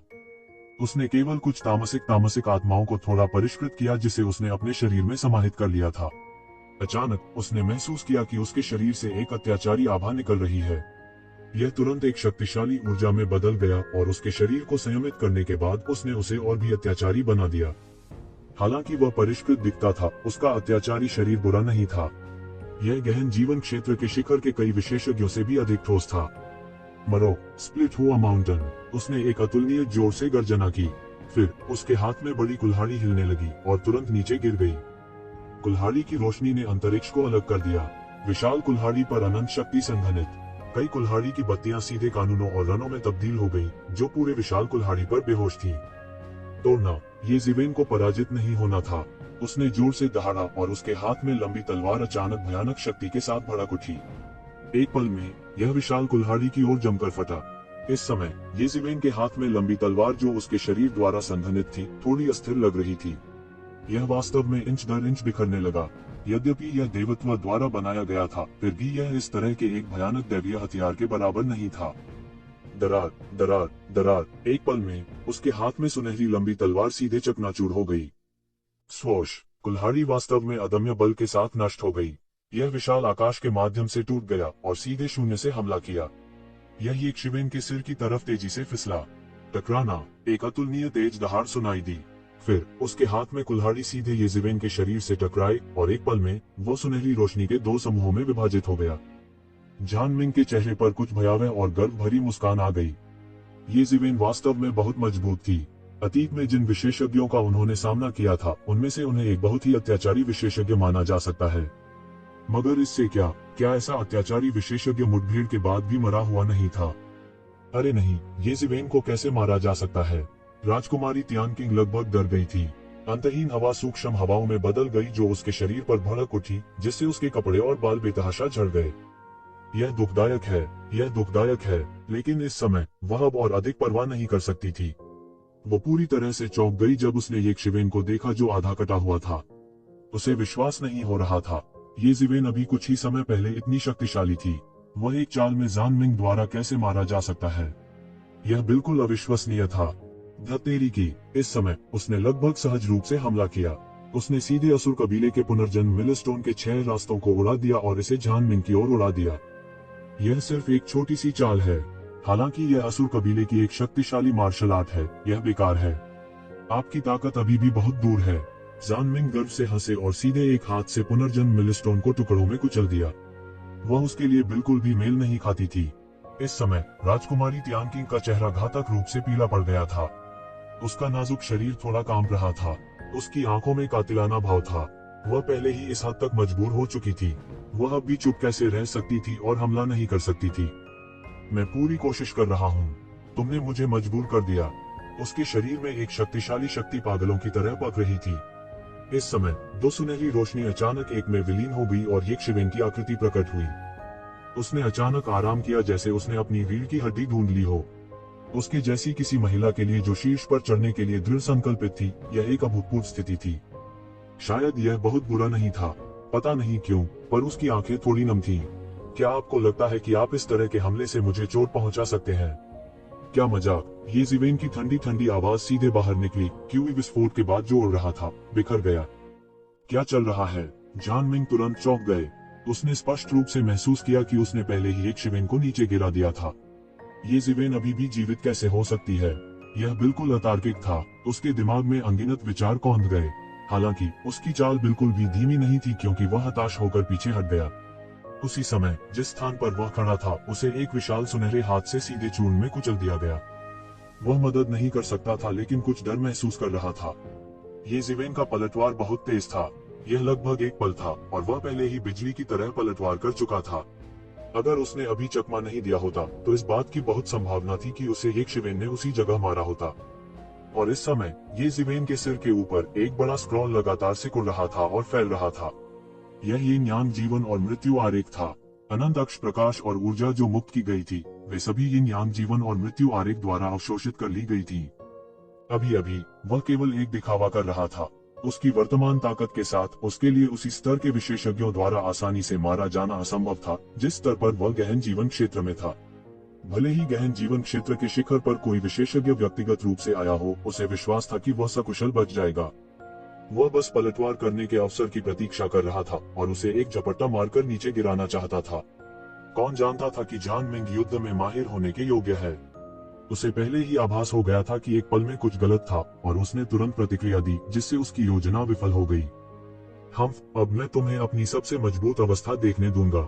एक शिवेन के एक ठंडी खर्राटे के बाद उसकी दोनों हथेलियां सीधे हवा में ऊपर और नीचे उड़ गईं, जिससे अनगिनत मोहरें बन गईं। यिन यांग जीवन और मृत्यु आरेख उसके सिर के ऊपर सीधे उबल गया और उसके भीतर मृत्यु की शक्ति सीधे बह गई, अंतहीन घातक आभा को अवशोषित कर लिया। यह समुद्र में बहने वाली नदियों की तरह था और बलपूर्वक अवशोषित हो गया था। फिर घातक आभा सीधे एक ऊर्जा सदमे की लहर की तरह विस्फोट हो गई और फिर सीधे जान मिंग के सामने आ गई। यह सब बहुत जल्दी हुआ। अब तक राजकुमारी तियानकिंग ने वास्तव में प्रतिक्रिया व्यक्त की थी। न केवल ये जिवेन मरा नहीं था बल्कि उसने एक नया हमला भी किया था जो बेहद भयानक था। सीधे हमला करने के लिए यिन यांग जीवन और मृत्यु आरेख का उपयोग करना। यह पहली बार नहीं था जब उसने इस उपकरण को देखा था, लेकिन इस समय ऐसा लगा जैसे उसने अभी अभी इसकी शक्ति का पता लगाया हो। वह कितनी बुद्धिमान थी, उसने तुरंत इस सब से यह सब न्याय किया। यह उपकरण यिन यांग जीवन और मृत्यु से संबंधित होना चाहिए। क्या यह हो सकता है? हाँ, यह यिन यांग जीवन और मृत्यु आरेख है। इसका अधिकांश भाग रसातल दानव भगवान के हाथों में है और इसमें अभी भी एक छोटा सा हिस्सा है उसके हाथ। मुझे उम्मीद नहीं थी कि वह वास्तव में इसे इस हद तक परिष्कृत कर सकता है और पहले ही उस अवस्था में पहुंच चुका है जहां यिन और यांग संतुलन में है। कितना कमाल की है। उसे याद आया कि जब उसने ये जिवेन की जानकारी देखी थी तो ये जिवेन द्वारा यिन यांग जीवन और मृत्यु आरेख का एक टुकड़ा प्राप्त करने का एक रिकॉर्ड था।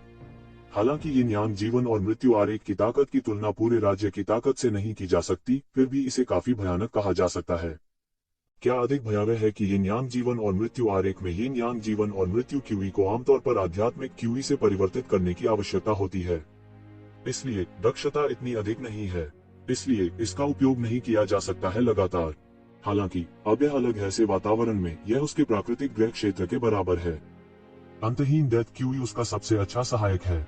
उसे आध्यात्मिक क्यूई या वास्तविक सार को डेथ क्यूई में बदलने की भी आवश्यकता नहीं है और वह सीधे इसका उपयोग कर सकता है।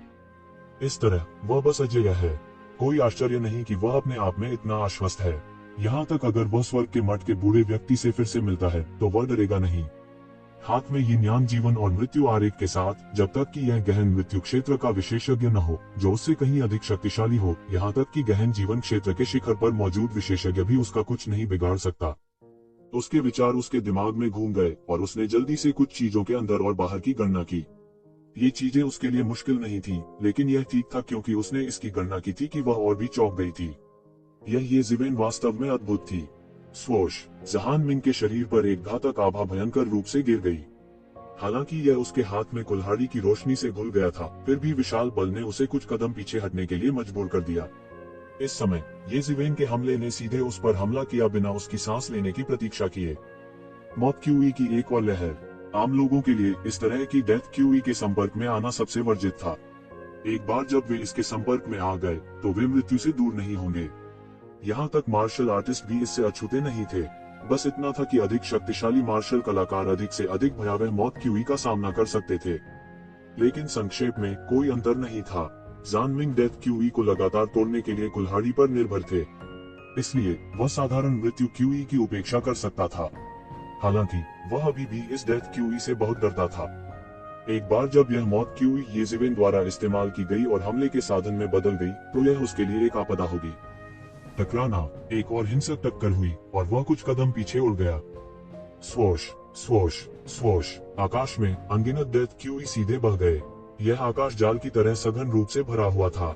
यह जानमिंग के चारों ओर लिपट गया और उसे पूरी तरह से मिटा दिया। दूसरी तरफ ये ज़िवेन डेथ क्यूई को लगातार ब्रश कर रही थी। यद्यपि उसने यिन यांग जीवन और मृत्यु आरेख को नियंत्रित करने के लिए वास्तविक मौलिक ऊर्जा का उपभोग किया, उसे जानबूझकर मृत्यु क्यूई को इस स्थिति में अवशोषित करने की आवश्यकता नहीं थी जहां मृत्यु क्यूई हर जगह थी। यह वास्तव में उनका प्राकृतिक घरेलू क्षेत्र था।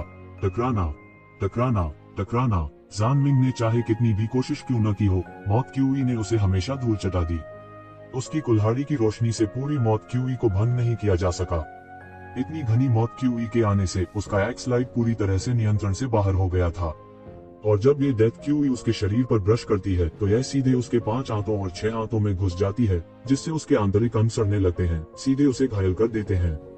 इस तरह की हमले की विधि केवल अनसुनी थी, इससे बचाव करना असंभव था। वह केवल खेदजनक स्थिति में भागना जारी रख सकता था। उसने लगातार अपने शरीर में डेथ क्यूई को बाहर निकाला और उसका चेहरा तेजी से पीला पड़ गया। वह लगातार दहाड़ा और ये ज़िवेन की आंखों में कुछ डरावनी निगाहों से देखा। हालांकि वह थोड़ा असंबद्ध भी था। एक शक्तिशाली मार्शल इंस्ट्रूमेंट पर भरोसा करने में गर्व करने की क्या बात थी। भाड़ में जाओ, मुझे विश्वास नहीं होता कि तुम जीवित रह सकते हो। शुरुआत में उन्होंने घातक आभा की बिल्कुल भी परवाह नहीं की।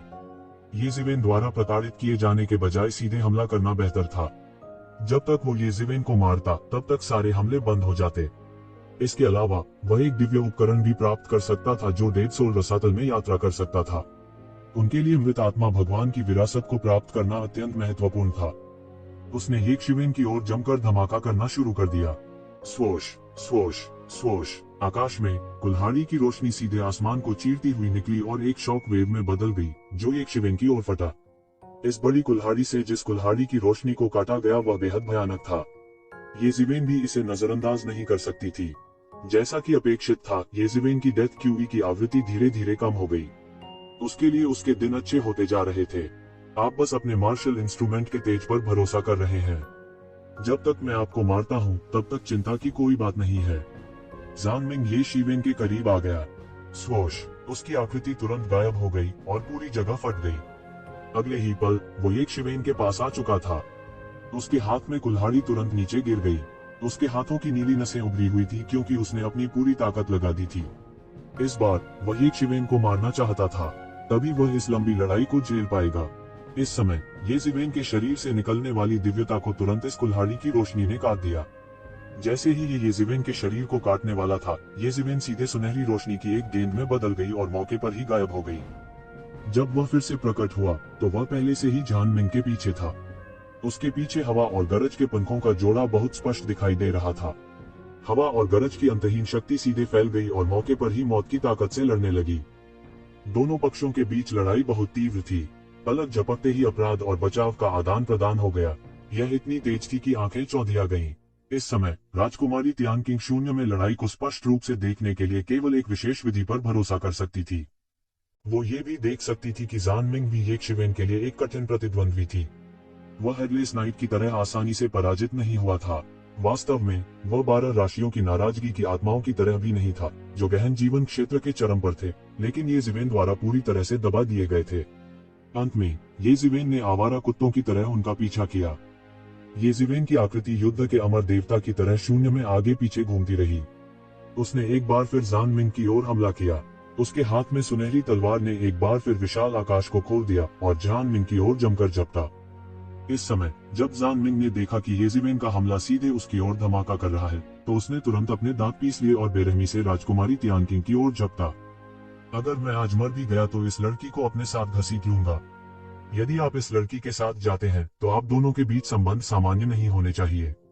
मैं आपको इसका स्वाद लेने दूंगा कि कुछ खोने पर कैसा महसूस होता है। वह अचानक शून्य से बाहर निकला और तुरंत राजकुमारी तियानकिंग के सामने प्रकट हुआ। उसने सीधे अपनी पीठ खोली, जैसे कि उसे ये जिवेन की परवाह नहीं थी और वह राजकुमारी तियानकिंग को मारने के लिए दृढ़ था। प्रोफाउंड लाइफ रियलम के अंतिम चरण में एक भयानक अस्तित्व के सामने, यहाँ तक राजकुमारी तियानकिंग जैसे राजा रैंक का एक विशेषज्ञ भी उसकी एक उंगली का सामना करने में सक्षम नहीं हो सकता है। जान मिंग के पीछे ये जिवेन की आंखों में कुछ हिचकिचाहट आ गई। अगर उसने राजकुमारी तियानकिंग की परवाह नहीं की तो वह निश्चित रूप से मर जाएगी। हालांकि वह सीधे जान मिंग को भी मार सकता था, जो कि सबसे अच्छा परिणाम था। इसके विपरीत अगर वह जान मिंग को बचाना चाहता था तो उसे थोड़ी देर के लिए देरी करनी पड़ सकती थी। उसकी आंखों में झिझक कुछ पल के लिए ही रही। उसकी आंखें अचानक दृढ़ हो गईं और वह सीधे राजकुमारी तियानकिंग की ओर उड़ गया। अपना हाथ रखो। तेज गर्जना के साथ उसने एक विशाल सुनहरा हाथ लगाया और मौके पर ही राजकुमारी तियानकिंग की रक्षा की। जिस हमले की उन्हें उम्मीद थी वह नहीं आया। अच्छा नहीं है, उसने अचानक प्रतिक्रिया की और देखा। निश्चित रूप से जान मिंग का राजकुमारी तियानकिंग को मारने का बिल्कुल भी इरादा नहीं था। वह बस एक दिखावा करना चाहता था। इस समय वह वास्तव में पहले ही हजारों मील दूर भाग चुका था। जान मिंग की गति बेहद तेज थी। शून्य में उनकी आंदोलन तकनीक को चरम पर धकेल दिया गया। उसने एक क्षण के लिए भी रुकने का साहस नहीं किया। राजकुमारी तियानकिंग के साथ मिलकर उनका नाश करने का इरादा नहीं था। उनकी दृष्टि में वे एक नेक व्यक्ति थे। उनके लिए राजकुमारी तियानकिंग कौन थी? वह उसके साथ क्यों मरेगी? जब तक एक शिवेन ने प्रतिक्रिया व्यक्त की तब तक पकड़ने के लिए बहुत देर हो चुकी थी। मैंने अभी भी उसे भागने दिया, ये जिवेन ने आह भरी और कहा। विशेषज्ञों के बीच टकराव में यह गलती और दोष के उस क्षण के बारे में था। जान मिंग की आंदोलन तकनीक भी बेहद शानदार थी। हालांकि यह एक शिवेन की पूर्ण गति के बराबर नहीं था। वह इस समय पहले से ही हताश था। उसने अपनी गति को एक पायदान बढ़ाने के लिए अपना जीवन काल जला दिया। इसके अलावा उन्होंने ऊपरी हाथ प्राप्त किया था, इसलिए येशिवेन की गति के साथ भी वह अभी भी पकड़ में नहीं आ सका। इस समय राजकुमारी तियानकिंग अपनी जान बचाकर भाग निकली। वह अभी भी सदमे में थी। अपने कई वर्षों के अनुभव के बावजूद उन्होंने शायद ही कभी खुद को ऐसी खतरनाक स्थिति में डाला हो। एक गहन जीवन क्षेत्र के अंतिम चरण के विशेषज्ञ के रूप में जान मिंग के लिए उसका गला घोंटकर मारना बहुत आसान था। बस हाथ फेरने की बात थी। अगर ये जिवेन अभी झिझकी या पहले जान मिंग को मारने का फैसला किया तो परिणाम उसकी मौत होने की संभावना थी। अनगिनत वर्षों की खेती पानी में बदल जाती। यह सोचकर वह मदद नहीं कर सकती थी, लेकिन थोड़ा डर महसूस कर रही थी। जब उसने स्वर्गीय ननवी के बूढ़े आदमी का सामना किया तो उसने ऐसा महसूस भी नहीं किया था। हालांकि स्वर्गीय ननवीरी का बूढ़ा असभ्य और अनुचित था, फिर भी वह डार्क नेशन की खातिर उसे नहीं मारेगा। उसकी आंखों में थोड़ी नफरत चमक उठी। मैं लगभग मर चुका था। मैं वास्तव में लगभग मर चुका था। हालांकि उसके चेहरे पर नफरत एक पल में गायब हो गई। उसने ये जिवेन को देखा और कहा, कोई बात नहीं, मैं ही थी जिसने तुम्हें उसे जाने दिया। इस समय वह थोड़ा छुआ गया था। उसके पास दानव जाति के आधे से अधिक खून थे। उसके काम करने की शैली निर्णायक और निर्णायक थी और उसके पास दानव जाति का व्यवहार था। उसके संपर्क में आने वाले अधिकांश लोग शातिर और निर्दयी लोग थे। इस समय ये जिवेन जान मिंग को जाने देना चाहती थी और उसे बचाने के लिए चुना। वह इससे प्रभावित हुए बिना नहीं रह सकी। आखिरकार यह आदमी औरों से कुछ अलग था। हालांकि वह निर्दयी और निर्दयी था, फिर भी वह एक हृदयहीन व्यक्ति नहीं था। उसे सहयोग करने के लिए सही व्यक्ति मिल गया था। वह जानती थी कि अगर अभी इस स्थिति में कोई और होता तो वे शायद उसकी उपेक्षा करना पसंद करते और जान मिंग को मारना चुनते। आखिरकार जान मिंग जैसा प्रतिद्वंद्वी किसी के लिए भी बड़ी मुसीबत था। ये जिवेन की पसंद विशेष रूप से दुर्लभ थी। यह कुछ भी नहीं है, वह सिर्फ एक हारा हुआ व्यक्ति है। अगर मैं उसे फिर से देखूंगा तो मैं उसे फिर से मार डालूंगा। ये शिवेन अपने हाथों को उसकी पीठ के पीछे करके खड़ा था। आपको याद रखना चाहिए कि उसे नीचे नहीं देखना चाहिए। जब उसने सोचा कि कैसे ये शिवेन ने उसे बचाने के लिए जान मिंग को जाने दिया, तो वह कुछ और शब्द कहने से खुद को रोक नहीं सकी। जान मिंग दिव्य संघ की एक अद्वितीय प्रतिभा है। वह दिव्य संघ द्वारा पोषित है और भविष्य में अपने डीओ को साबित करने के लिए एक मजबूत उम्मीदवार है।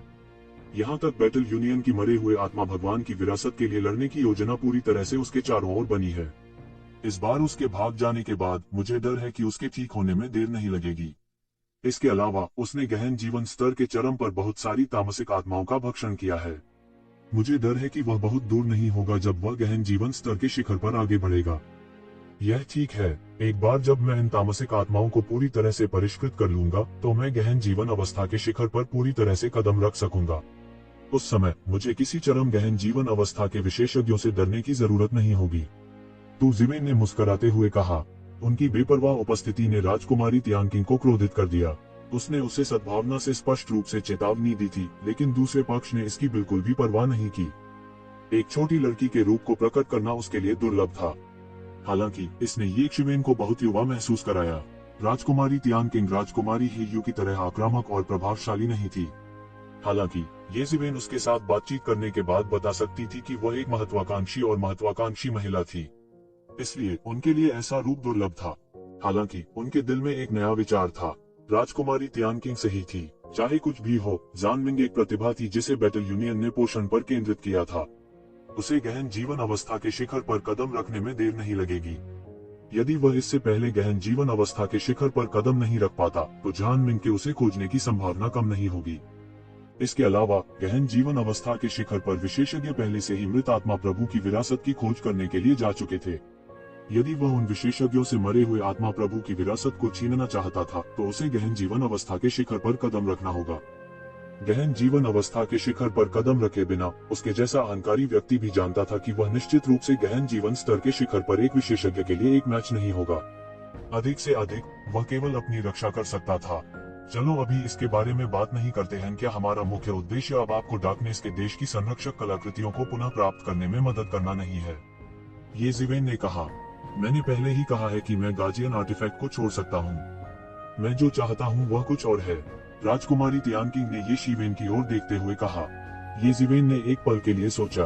कोई बात नहीं, यह उसके लिए बहुत बुरा नहीं था। यह सोचकर वह अधिक देर न रहा। उसने सीधे राजकुमारी तियानकिंग की पतली कमर को पकड़ लिया और तुरंत जगह को अलग कर दिया। इसके बाद उनका पूरा शरीर गायब हो गया। जब वह फिर से प्रकट हुआ तो वह पहले ही एक भूमिगत गुफा में प्रकट हो चुका था। हर जगह उसने देखा एक बढ़ती हुई मौत की आभा थी, जो एक अत्यंत खतरनाक आभा भी उत्सर्जित कर रही थी। हालांकि इस खतरनाक आभा के पीछे एक बढ़ती दिव्य चमक थी जो हवा के माध्यम से चुभती थी। भीतर अनमोल खजाने थे।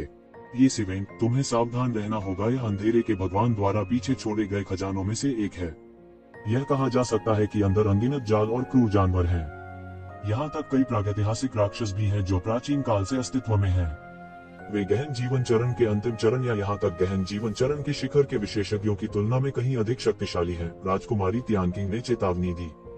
उसने आसपास के वातावरण को कुछ डर के साथ देखा। ये जिवेन ने एक गहरी सांस ली और कहा, धन खतरे से आता है, बिना जोखिम उठाए कुछ भी नहीं मिलता।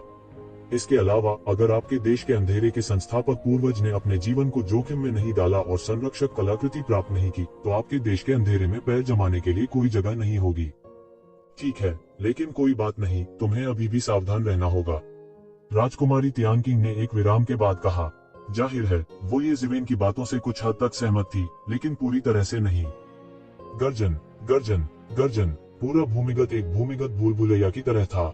यह अतुलनीय रूप से विशाल और जटिल था। इसे बनाने में किस सामग्री का इस्तेमाल किया गया यह पता नहीं चल सका है। यहाँ तक कि जिवेन की दिव्य भावना की शक्ति के साथ इसे 100 मील से आगे बढ़ाने का कोई तरीका नहीं था। हालांकि भले ही यह केवल 100 मील था, यह पर्याप्त था। उस पल में उसके शरीर पर हवा और गड़गड़ाहट की शक्ति तुरंत फैल गई, जिससे एक विशाल क्षेत्र बन गया। एक पल में पूरी भूमिगत भूलभुलैया पूरी तरह से रोशन हो गई। ये जिवेन की आंखें मशालों की तरह थी जो हजारों मील को रोशन कर रही थी। एक पल में उसने देखा कि भूल भुलैया की गहराई में अंतहीन भूल भुलैया से ठंडी हवा की एक सतत धारा आ रही थी। सर्द हवा में लिपटी ढेर सारी काली शक्ति और घातक शक्ति भी थी। भूल भुलैया की गहराइयों में कुछ विशाल छायाएं दिखाई दे रही थी। वे कुछ बहुत ही भयानक डेड स्पिरिट बीस्ट थे। इस पल में यक्षिवेन ने उन्हें स्पष्ट रूप से देखा। इन डेड स्पिरिट बीस्ट्स के अलावा ये जिवेन ने इस भूमिगत भूल भुलैया की गहराई में कुछ स्वर्गीय खजानों की जांच करने का अवसर भी लिया। जैसा कि अपेक्षित था, हालांकि इस भूमिगत भूल भुलैया का डिजाइन बेहद जटिल था। यह एक ऐसा खजाना था जिसके माध्यम से और इसके माध्यम से इसमें क्षैतिज रूप से पड़ी एक ड्रैगन नस भी थी। उसे जमीन पर मजबूती से बंद कर दिया गया था और वह बचने के लिए संघर्ष करता रहा, लेकिन कोई फायदा नहीं हुआ। इस समय राजकुमारी तियानकिंग ने भी इसे देखा और उसके चेहरे पर अचानक कुछ हर्षित अभिव्यक्ति दिखाई दी। ड्रैगन वेन, यह वास्तव में एक ड्रैगन वेन है। यहाँ तक पूरे डार्क नेशन में केवल टोक्यो और जीजिंग के 2 सुपर शहरों द्वारा ड्रैगन वेन्स को दबा दिया गया है। ड्रैगन वेन्स हमारे डार्क नेशन की समृद्धि का आशीर्वाद दें। राजकुमारी तियानकिंग तुरंत उत्साहित हो गई। उन्हें अपनी छवि की भी परवाह नहीं थी। डार्क कंट्री के लिए एक ड्रैगन की नस भी बहुत दुर्लभ और महत्वपूर्ण थी। एक ड्रैगन की नस को एक गहरे कोर के लिए नहीं बदला जा सकता था, लेकिन इसका मतलब यह नहीं था कि ड्रैगन की नस का मूल्य केवल इतना ही कम था। किसी भी बल के लिए यदि वे लंबे समय तक विकास करना चाहते हैं, तो उनका समर्थन करने के लिए उनके पास ड्रैगन की नस होनी चाहिए। जानमिंग वास्तव में पहले इस जगह भाग गया है। ये जिवेन ने हवा में जानमिंग की आभा को स्पष्ट रूप से महसूस किया। अगर वह दहशत में भाग गया तो वह बच नहीं पाएगा। बस सही है, मैं इस मौके का फायदा उठाऊंगा। इससे पहले कि वह बड़ा हो जाए उसे मार डालूं। ये जिवेन के चेहरे पर कुछ निष्ठुर भाव थे।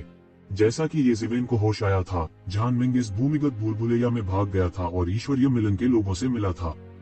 सीनियर ब्रदर जान वापस आ गया है। सीनियर ब्रदर जान वापस आ गया है। यह एक बहुत बड़ा युद्ध दुर्ग था जिसके शरीर पर अनगिनत युद्ध यंत्र संघनित थे। उसके पास अत्यंत भयानक शक्ति थी और जहां कहीं भी वह गुजरती, सभी मृत आत्मा वाले जानवर मौत के घाट उतार दिए जाते। कुछ दिव्य संघ विशेषज्ञों के अलावा इस युद्ध यंत्र को नियंत्रित करने वाले कई दिव्य संघ शिष्य भी थे। अनगिनत राक्षसों को मौत के घाट उतार दिया गया और इसके लिए पोषण बनने के लिए युद्ध के किले में कैद कर लिया गया। दैवीय मिलन में जानमिंग का दर्जा बहुत ऊंचा था। जैसे ही वह वापस लौटा, उसने तुरंत कई दिव्य संघ विशेषज्ञों का ध्यान आकर्षित किया। यहाँ तक अगर वह खबर फैलाना नहीं चाहता था, तो भी अपनी प्रसिद्धि के साथ उसने अनगिनत लोगों को चौंकाते हुए कई विशेषज्ञों का ध्यान आकर्षित किया। जिस बात ने उन्हें और भी हैरान कर दिया वह यह थी कि जानमिंग वास्तव में खेदजनक स्थिति में था। जब वह भाग रहा था तो उसने अपनी छाती पकड़ ली। देखते ही देखते कई लोगों के चेहरों पर खुशी के भाव उतर गए। किसी ने भी नहीं सोचा था कि जब उन्होंने जानमिंग को फिर से देखा तो यह वास्तव में ऐसा दृश्य होगा। उनके दिलों में जानमिंग युद्ध के देवता की तरह एक अजेय अस्तित्व था। दिव्य संघ की युवा पीढ़ी के कई सदस्य व्यावहारिक रूप से जानमिंग को एक देवता के रूप में देखते थे। दिव्य संघ के मायावी नेता की तुलना में जानमिंग निस्संदेह उनके करीब थे। वरिष्ठ भाई जान, क्या बात है? वरिष्ठ भाई जान वास्तव में घायल हो गए हैं। यह कैसे संभव है? यहाँ तक चरम गहन जीवन स्तर के विशेषज्ञों के लिए भी उन्हें घायल करना मुश्किल होगा। क्या वह एक गहन मृत्यु अवस्था के क्रूर प्राणी का सामना कर सकता था? ऐसा ही होना चाहिए। उद्धरण चिन्ह, यह सही है। जब तक यह एक गहरा मृत्यु चरण का क्रूर प्राणी नहीं था, वरिष्ठ भाई जान की ताकत को देखते हुए वह कैसे घायल हो सकता था? फाइटिंग यूनियन के कई शिष्यों ने अविश्वास में कहा। हालांकि फाइटिंग यूनियन का इतिहास अन्य दिग्गजों की तुलना में थोड़ा खराब था, फिर भी यह बिना किसी संदेह के दिग्गजों में से एक था। जानमिंग फाइटिंग यूनियन के सबसे उत्कृष्ट शिष्यों में से एक थे। उनमें से कई ने जानमिंग को पहले कभी घायल नहीं देखा था। यह सही है। इस समय एक अधेड़ आदमी दूर से चला आया। जानमिंग को देखने के बाद उसके चेहरे पर कुछ झटका लगा और उसने कहा, जानमिंग, आपने वास्तव में देर से गहन जीवन चरण में कदम रखा है। आपको मध्य गहन जीवन चरण में प्रवेश किए हुए कितना समय हो गया है? बहुत से लोग इन शब्दों से तुरंत भयभीत हो गए। इस समय उन्होंने जानमिंग की ताकत पर थोड़ा ध्यान दिया। वास्तव में वह पहले ही गहन जीवन के अंतिम चरण में कदम रख चुका था। घायल होने पर भी उनके शरीर पर आभा अतुलनीय रूप से शक्तिशाली थी, जिससे लोग भय से कांपने लगते थे। इसमें इतना अजीब क्या है? जानमिंग ने अधेड़ उम्र के आदमी पर नजर डाली और उसकी आंखों में कुछ डर देखा। यह अधेड़ उम्र का आदमी हमेशा उसके साथ अनबन करता था। उसने इस तथ्य पर भरोसा किया था कि वह जानमिंग से बड़ा था और उसने जानमिंग के साथ परेशानी का पता लगाने के लिए लंबे समय तक साधना की थी। इसलिए अगर उन लोगों की सूची होती जो जानमिंग के देर से गहन जीवन चरण में कदम रखने से सबसे ज्यादा डरते थे, तो यह मध्यम आयु वर्ग का व्यक्ति निश्चित रूप से शीर्ष पर होगा। अन्य विशाल संगठनों की तरह ईश्वरीय संघ भी विभिन्न आकारों के कई गुटों में विभाजित था। उनमें अनगिनत खुले और गुप्त झगड़े थे। हालांकि उसने कभी नहीं सोचा था कि चाहे वह कितना भी चिंतित क्यों न हो, जान मिंग अभी भी अंत में देर से गहन जीवन चरण में कदम रखेगा। जान मिंग उसके साथ बराबरी पर खड़े होने में सक्षम थे। वास्तव में जान मिंग उसके समान ही उल्लेख किए जाने के योग्य भी नहीं थे। अतीत में इससे पहले कि वह गहन जीवन चरण में कदम रखता, वह पहले ही उसके खिलाफ लड़ चुका था। अब तो दूर की बात है, भले ही वह येज़ेबेल द्वारा गंभीर रूप से घायल हो गया हो, फिर भी उसे इस अधेड़ उम्र के आदमी की धमकी के सामने जरा सा भी डर नहीं था। जैसी उम्मीद थी, अधेड़ उम्र का आदमी कुछ डरा हुआ था। उसकी आंखों में एक भयंकर चमक चमक उठी। हालांकि इस जगह पर विचार करने के बाद उन्होंने अपने दिल में हत्या के इरादे को जबरदस्ती दबा दिया। आप अभी भी मेरे प्रति हत्या का इरादा रखने का साहस करते हैं। आप वास्तव में नहीं जानते कि आपके लिए क्या अच्छा है। यह इस तथ्य के लिए नहीं था कि मुझे अभी भी भविष्य में आपका उपयोग करने की आवश्यकता है, तो मैं आपको एक हथेली के वार से मार देता। जान मिंग ने अपनी छाती पकड़ ली। उसने अधेड़ उम्र के व्यक्ति के विचारों को लगभग तुरंत समझ लिया था। उनकी आंखें भी हत्या के इरादे से भरी हुई थीं। इसमें आश्चर्य करने की क्या बात है। इस बार मेरा आकस्मिक मिलन हुआ। मैंने इसे पहले ही पूरी तरह से परिष्कृत कर लिया है। गहन जीवन की अंतिम अवस्था में कदम रखना कुछ भी नहीं है। मुझे गहन जीवन की चरम अवस्था में कदम रखने में देर नहीं लगेगी। उस समय उन बुजुर्गों को भी मेरे साथ सम्मान के साथ व्यवहार करना होगा और बराबरी पर रहना होगा। जान मिंग बिना किसी परवाह के बोला। वह इस स्तर की जानकारी का खुलासा करने से नहीं डरता था। क्या अधेड़ उम्र के आदमी का चेहरा तुरंत जानलेवा पीला पड़ गया। उसके लिए जान मिंग एक मछली की हड्डी की तरह था जिसे दबा दिया गया था। इस समय न केवल वह मरा नहीं था, बल्कि वह गहन जीवन की चरम अवस्था में कदम रखने वाला था। यह उसके लिए बिल्कुल निराशाजनक था। वास्तव में वह जान मिंग द्वारा मारा भी जा सकता है। जान मिंग, आपने इस बार एक आकस्मिक मुठभेड़ प्राप्त की है। इसे एक खुशी का अवसर माना जा सकता है। हालांकि आप घायल कैसे हो गए। शून्य में एक और पतला अधेड़ उम्र का आदमी दिखाई दिया। एक सुरक्षात्मक अवरोध स्वचालित रूप से उसके शरीर के चारों ओर फैल गया, अंधेरी ऊर्जा और भयानक आभा को भूमिगत से अवरुद्ध कर दिया। यह वास्तव में एक और भयावह देर गहन जीवन चरण विशेषज्ञ था। इसके अलावा वह शायद गहन जीवन की चरम अवस्था से केवल आधा कदम दूर था। वह इस चरण के भीतर एक अजेय विशेषज्ञ थे। इस दुबले पतले अधेड़ उम्र के आदमी के चेहरे पर भी जान मिंग के हाव भाव कुछ सुकून भरे हो गए। यह एक भयावह अस्तित्व था। यहाँ तक मौजूदा जन जनमिंग को भी उसे हराने का पूरा भरोसा नहीं था। मुझे इस बार कुछ नुकसान हुआ है, जान मिंग ने कहा। वह कौन था जिसने वास्तव में आपको नुकसान पहुंचाया? अधेड़ उम्र के आदमी से पूछा। उसने अविश्वास की अभिव्यक्ति के साथ उसके बगल में दुबले पतले आदमी को देखा। जान मिंग बेहद शक्तिशाली था। प्रोफाउंड लाइफ स्टेज में कदम रखने से पहले ही जान मिंग ने उसे चुनौती देने का साहस किया था। हालांकि उन्होंने इसे जोर से नहीं कहा, लेकिन उन्होंने जान मिंग की ताकत को अपने दिल में स्वीकार किया। वास्तव में उन्होंने यह भी महसूस किया कि युवा पीढ़ी में ऐसा कोई नहीं था जो उनकी बराबरी कर सके। फिर भी वास्तव में कोई था जो उसे घायल कर सकता था। यह बस एक असंभव चमत्कार था। आपको आसानी से बचने में सक्षम होना चाहिए, भले ही यह एक चरम गहन जीवन चरण विशेषज्ञ हो। क्या ऐसा हो सकता है कि आप अन्य महान संप्रदायों के शिष्यों से मिले हैं? दुबले पतले आदमी ने जान मिंग को देखते हुए पूछा। उसकी आंखों में कुछ शक था। क्या सच में ऐसा हो सकता है? नहीं, यह येज़ेबेल है, जान मिंग ने कहा। यह असंभव है। स्वर्गीय ननरी के बुजुर्ग ने उसे पहले ही गंभीर रूप से घायल कर दिया है। हालांकि वह भागने में सफल रहा, फिर भी उसे ठीक होने में कुछ समय लगेगा। इसके अलावा एल्डर ऑफ हेवनली ननरीरी के अनुसार वह स्पष्ट रूप से गहन जीवन के केवल मध्यवर्ती चरण में है। उसके बारे में चिंता करने की कोई जरूरत नहीं है। आप उसके हाथों नुकसान कैसे उठा सकते हैं? क्या ऐसा हो सकता है कि तुम किसी तरह के जाल में फंस गए हो? दुबले पतले आदमी की आंखें अविश्वास से फैल गईं। वह येज़ेबेल के नाम से बहुत परिचित था। यह भी कहा जा सकता है कि वह इससे बेहद परिचित थे। यह वह व्यक्ति था जिसने पिछले कुछ महीनों में दैवीय संघ को सभी से उपहास और तिरस्कार का शिकार बनाया था। यह गर्व और अहंकारी दिव्य मिलन के लिए बहुत बड़ा अपमान था।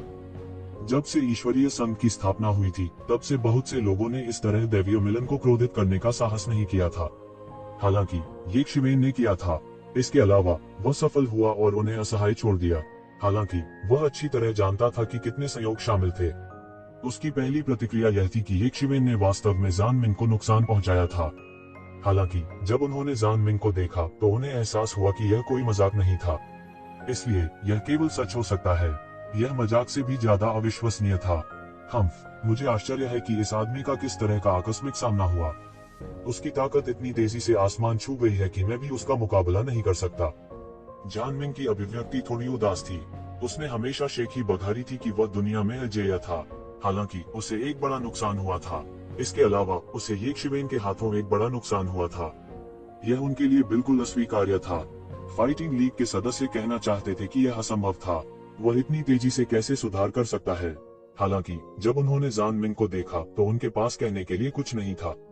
जान मिंग की सुधार गति भी बहुत तेज थी। ऐसा लगता है जैसे हमने उसे कम आंका है, दुबले आदमी ने कहा। यहाँ तक आप उसके लिए कोई मैच नहीं है। ऐसा लगता है जैसे हमें वास्तव में स्वर्गीय नंदी के एल्डर को उसे नीचे गिराने के लिए व्यक्तिगत रूप से कार्रवाई करने के लिए कहना है। मरे हुए आत्मा प्रभु की विरासत प्राप्त करने के बाद हम उससे निपटेंगे। हम उसे मरे हुए आत्मा के रसातल से जीवित बाहर नहीं निकलने दे सकते। दुबले पतले आदमी की आंखों में एक भयावह रूप कौंध गया। वह एक निर्दयी और निर्णायक व्यक्ति भी थे। आप अभी भी उसे कम आंक रहे हैं। यदि आप वास्तव में ऐसा सोचते हैं तो मुझे डर है कि वह समय दूर नहीं होगा जब आप सभी उसके हाथों मर जाएंगे। जान मिंग ने दुबले पतले आदमी की ओर देखा और कहा, हालांकि वह केवल लेक प्रोफाउंड लाइफ रियलम में है, उसके पास है पीक प्रोफाउंड लाइफ रियलम में तामसिक आत्माओं के एक बैच पर कब्जा कर लिया। मुझे डर है कि अधिक समय नहीं लगेगा जब वह चरम गहन जीवन क्षेत्र में पहुंचेगा। उस समय मुझे डर है कि स्वर्गीय नंदी के एल्डर भी उसका मैच नहीं होंगे। आप सभी की तो बात ही छोड़िए। क्या आपको लगता है कि हम सबका सर्वनाश हो जाएगा? असंभव। कोई इतनी जल्दी कैसे साधना कर सकता है? इस बार पतला आदमी और भी अविश्वास में था। इससे पहले येज़ेबेल गहन जीवन अवस्था से गहन जीवन अवस्था से गहन जीवन अवस्था मध्य अवस्था तक केवल आगे बढ़ी थी। हालांकि भले ही यह भेष में एक वरदान था, उसके लिए इस तरह गहन जीवन अवस्था शिखर तक आगे बढ़ना असंभव था। यह बस एक चमत्कार था। यह असंभव क्यों है? मैंने चरम गहन जीवन क्षेत्र में तामसिक आत्माओं का एक हिस्सा भी प्राप्त किया है। जब मैं उन सभी को शुद्ध कर लूंगा तो मैं चरम गहन जीवन क्षेत्र में आगे बढ़ने में सक्षम हो जाऊंगा। अगर मैं यह कर सकता हूं तो कोई कारण नहीं है कि वह ऐसा क्यों नहीं कर सकता। जान मिंग ने उदास भाव से कहा। हालांकि वह इसे स्वीकार नहीं करना चाहता था, फिर भी उसे यह स्वीकार करना पड़ा कि एक शिवेन की वर्तमान ताकत शायद उससे अधिक अत्याचारी थी। चरम गहन जीवन क्षेत्र में इन तामसिक आत्माओं को आत्मसात करने के बाद ऐसा कोई कारण नहीं था कि एक शिवेन ऐसा नहीं कर सके। वह येज़ेबेल के बारे में बहुत अधिक नहीं सोचता था, लेकिन वह निश्चित रूप से उसे भी कम नहीं आंकेगा। अगर येज़ेबेल कुछ भी नहीं थी तो क्या वो, जिसे येज़ेबेल ने हरा दिया था, और भी कमजोर नहीं दिखाई देगा? काय करते इस समय ईश्वरीय मिलन के कई लोग अचानक घबराने लगे। हालांकि वे कुछ हैरान थे, उन्होंने इसकी बिल्कुल भी परवाह नहीं की। वजह भी बड़ी साधारण थी। ऐसा इसलिए था क्योंकि उनके पास उनकी देखरेख करने वाला चरम गहन जीवन क्षेत्र विशेषज्ञ था। उस स्थिति के तहत जहां प्रोफाउंड डेथ रियलम के विशेषज्ञ प्रवेश नहीं कर सकते थे, वे मूल रूप से शीर्ष लड़ाकू शक्ति थे, जब तक कि उन्हें प्रोफाउंड डेथ रियलम में एक मृत आत्मा या क्रूर प्राणी का सामना नहीं करना पड़ा। अन्यथा वे सब कुछ मिटा देंगे। अगर येज़ेबेल का स्वर्गीय मठ के बूढ़े आदमी से दोबारा सामना हुआ तो केवल मौत ही उसका इंतजार करेगी। जब उन्होंने सुना कि येज़ेबेल भी पीक प्रोफाउंड लाइफ रियलम की ओर बढ़ने वाली है तो लगभग हर कोई हैरान और भौचक्का रह गया। एक ही रास्ता है और वह है उसे मारना। जान मिंग ने आह भरी और कहा, हम केवल अपनी सभी ताकतों को एकजुट कर सकते हैं और इस आपदा को मार सकते हैं, अन्यथा हम सब बर्बाद हो जाएंगे। जान मिंग, क्या आप अभी भी उसके लिए कोई मुकाबला नहीं है, भले ही आप गहन जीवन क्षेत्र के शिखर पर पहुंच गए हों? दुबले पतले आदमी ने फिर पूछा। मैं भी इस बारे में निश्चित नहीं हूँ, जान मिंग ने बौहे चढ़ाते हुए कहा। मैं कभी भी ऐसा काम नहीं करता जिसके बारे में मुझे यकीन नहीं है। वैसे भी हमें सावधान रहना होगा। हमें मिली जानकारी के अनुसार उसे राजकुमारी तियानकिंग को डार्क नेशन के दैवीय हथियार को खोजने में मदद करने के लिए यहाँ होना चाहिए। उसका लक्ष्य हमारे जैसा ही है। इस बात की पूरी संभावना है कि हमारे बीच एक तीव्र संघर्ष छिड़ जाएगा। हम इससे बच नहीं पाएंगे। यह कुछ भी नहीं है। हमारे पास युद्ध का किला है। भले ही हम उसके खिलाफ आमने सामने मुकाबला नहीं कर सकते जब तक हम युद्ध के किले में छिपे रहते हैं। यहाँ तक एक गहन मृत्यु क्षेत्र विशेषज्ञ भी थोड़े समय में इसे तोड़ नहीं पाएगा। मुझे विश्वास नहीं होता कि वह इतना मजबूत है, अधेड़ उम्र के व्यक्ति ने कहा। जब उसने अपने पैरों के नीचे युद्ध किले के बारे में सोचा तो उसे बहुत अधिक आराम महसूस हुआ। यह युद्ध किला उनका सबसे मजबूत रक्षक था। यह सही है, यह सही है। जब तक हम युद्ध किले में हैं, वह हमारा कुछ नहीं बिगाड़ सकता। यह सही है, हमें उससे डरने की जरूरत नहीं है। उन्हें तुरंत ऐसा लगा जैसे उन्होंने इस विचार पर अपना आत्मविश्वास वापस पा लिया हो। उन्हें इस बात का एहसास नहीं था कि दिव्य संघ, जो हमेशा अहंकारी और दबंग था, वास्तव में येज़ेबेल द्वारा इस हद तक डर गया था। हालांकि उनके पास विश्वास करने के अलावा कोई विकल्प नहीं था। तो येज़ेबेल ने 3 बार ईश्वरीय संघ के खिलाफ लड़ाई लड़ी थी। पहली बार उन्होंने दिव्य मिलन को अपमानित किया था और उन्हें कुछ महीनों के लिए उपहास का पात्र बना दिया था। दूसरी बार वह बलपूर्वक स्वर्गीय ननवीरी के एल्डर से बच निकला था, जो गहन जीवन क्षेत्र के चरम पर था। तीसरी बार उसने वास्तव में जान मिंग को घायल कर दिया था। यह बिल्कुल अविश्वसनीय था। ये युद्ध उपलब्धियां पिछले वाले की तुलना में अधिक अविश्वसनीय थी। उनके पास यह विश्वास करने के अलावा कोई विकल्प नहीं था कि इस व्यक्ति में वास्तव में ऐसी क्षमता हो सकती है। वे केवल अपनी रक्षा के लिए युद्ध किले पर भरोसा कर सकते थे। हालांकि इससे कोई फर्क नहीं पड़ता। हम सिर्फ यह देखने के लिए प्रतिस्पर्धा कर रहे हैं कि कौन तेज है। इस बार हम डार्क नेशन के दिव्य हथियार को जब्त करने के लिए स्वर्गीय ननवीरी के एल्डर से अलग हो गए, है ना? जब तक मैं अंधेरे के देश दिव्य राष्ट्र की दिव्य कलाकृति प्राप्त करता हूँ, भले ही वह गहन जीवन स्तर के शिखर पर पहुँच गया हो, मुझे 100% विश्वास है कि मैं उसे मार सकता हूँ। एक बार जब मैं इस आपदा को समाप्त कर देता हूँ, तो भविष्य में कोई परेशानी नहीं होगी। जान मिंग एक पल के लिए रुका और बोला, यह सोचते हुए उसकी अभिव्यक्ति उसके सामान्य आचरण से कुछ ठीक होने लगी। वास्तव में जब तक वह देश के अंधेरे के संरक्षक कलाकृतियों को और अधिक प्राप्त कर सकता है, भले ही वे अधूरे हों, यह उसके लिए पर्याप्त होगा। यह सही है। हमें जल्दी करने और नेशन ऑफ डार्कनेस की दिव्य कलाकृति को खोजने की जरूरत है। यदि ऐसा है तो भले ही वह गहन जीवन अवस्था के शिखर पर पहुंच जाए, केवल मृत्यु ही उसकी प्रतीक्षा कर रही है। इस समय डिवाइन यूनियन के सदस्य, जो हमेशा खुले तौर पर और गुप्त रूप से लड़ते रहे थे, येक्षिवेन की धमकी के सामने एकजुट होने लगे। वे बहुत स्पष्ट थे कि अगर वे इस समस्या को हल नहीं कर सके तो शायद वे येक्षिवेन द्वारा मारे जाएंगे। उस समय पछतावे के लिए वास्तव में बहुत देर हो चुकी होगी। हाँ, यह सही है। चूंकि वह देश के अंधेरे की कलाकृतियों के लिए प्रतिस्पर्धा करना चाहता है, तो हम उसके साथ संघर्ष करने वाले अकेले नहीं होंगे। हम बस किसी और की परेशानी को दूर कर सकते हैं और किसी और को उससे निपटने दे सकते हैं। पतला आदमी मदद नहीं कर सकता, लेकिन कह सकता है। जान मिंग की अभिव्यक्ति बदल गई। यह व्यक्ति कह रहा था कि वह किसी और के साथ व्यवहार नहीं कर सकता। क्या यह अप्रत्यक्ष रूप से यह नहीं कह रहा था कि वह उन विरोधियों जितना अच्छा नहीं था? अतीत में वह कभी भी इस बात को मानने को तैयार नहीं थे। हालांकि अब येक्षिवेन से निपटने के लिए वह कम परवाह नहीं कर सकता था। येक्षिवेन के साथ लड़ने के बाद ही उसे एहसास हुआ कि येक्षिवेन कितना भयानक था। इसलिए उसने दूसरों पर अपनी आशाएं नहीं रखी। संक्षेप में, उसे अभी भी मजबूत होने की जरूरत थी। मुझे उस डार्कनेस डिवाइन आर्टिफैक्ट पर अपना हाथ रखना चाहिए। उसकी आंखें अतुलनीय रूप से दृढ़ थीं जब उसने कहा, मैं अपनी चोटों को ठीक करने के लिए अंदर जाऊंगा और बंद दरवाजे की खेती में जाऊंगा। इस अवधि के दौरान किसी को भी बाहर नहीं जाना चाहिए। बस युद्ध के किले में रहें और मेरे बाहर आने की प्रतीक्षा करें। इसके अलावा नेशन ऑफ डार्कनेस की दिव्य कलाकृति की खोज करें। येक्षिवेन को हमें एक एक करके नष्ट करने का मौका न दें। हम समझते हैं। दिव्य संघ के सदस्यों ने तुरंत सिर हिलाया। जान मिंग की शक्ल देखकर वे कैसे नहीं जान सकते थे कि उनके लिए क्या अच्छा है। जान मिंग केवल गंभीर रूप से घायल थे, लेकिन अगर वे उनकी जगह होते तो शायद वे दुखद रूप से मर जाते। भूमिगत भूलभुलैया के ऊपर आकाश में येक्षिवेन की आकृति लगातार टिमटिमाती रही, क्योंकि वह शून्य में आगे और पीछे घूमता रहा। मैंने वास्तव में इस अवधि के दौरान कई अत्याचारी विशेषज्ञों को महसूस किया। येक्षिवेन ने अपनी आंखें सिकोड़ लीं। यह कहा जा सकता है कि विदेशी आकाओं और स्थानीय क्रूर प्राणियों के बीच लड़ाई के निशान और आभा इस भूमिगत भूलभुलैया में हर जगह पाए जा सकते हैं। कुछ स्थानों को तोड़ दिया गया था और अब तक बहाल नहीं किया गया था। इन स्थानों के अवशेष प्रभामंडल भयावह थे। ऐसा लगता है कि जो लोग राष्ट्र के अंधेरे की दिव्य कलाकृति को जब्त करना चाहते हैं, वे मेरी अपेक्षा से कहीं अधिक हैं। येक्षिवेन ने कहा, यह सामान्य है। भले ही नेशन ऑफ डार्कनेस की दिव्य कलाकृति अधूरी है, फिर भी यह एक दिव्य कलाकृति है। यह उनके लिए बेहद आकर्षक होना चाहिए। यह अजीब होगा अगर उन बड़े संप्रदायों ने इसे जाने दिया। यह जानने वाला मैं अकेला नहीं हूँ। मेरे शाही भाई और पिता भी इस बारे में बहुत स्पष्ट हैं। अंधेरे के राष्ट्र की प्रतिष्ठा क्या है?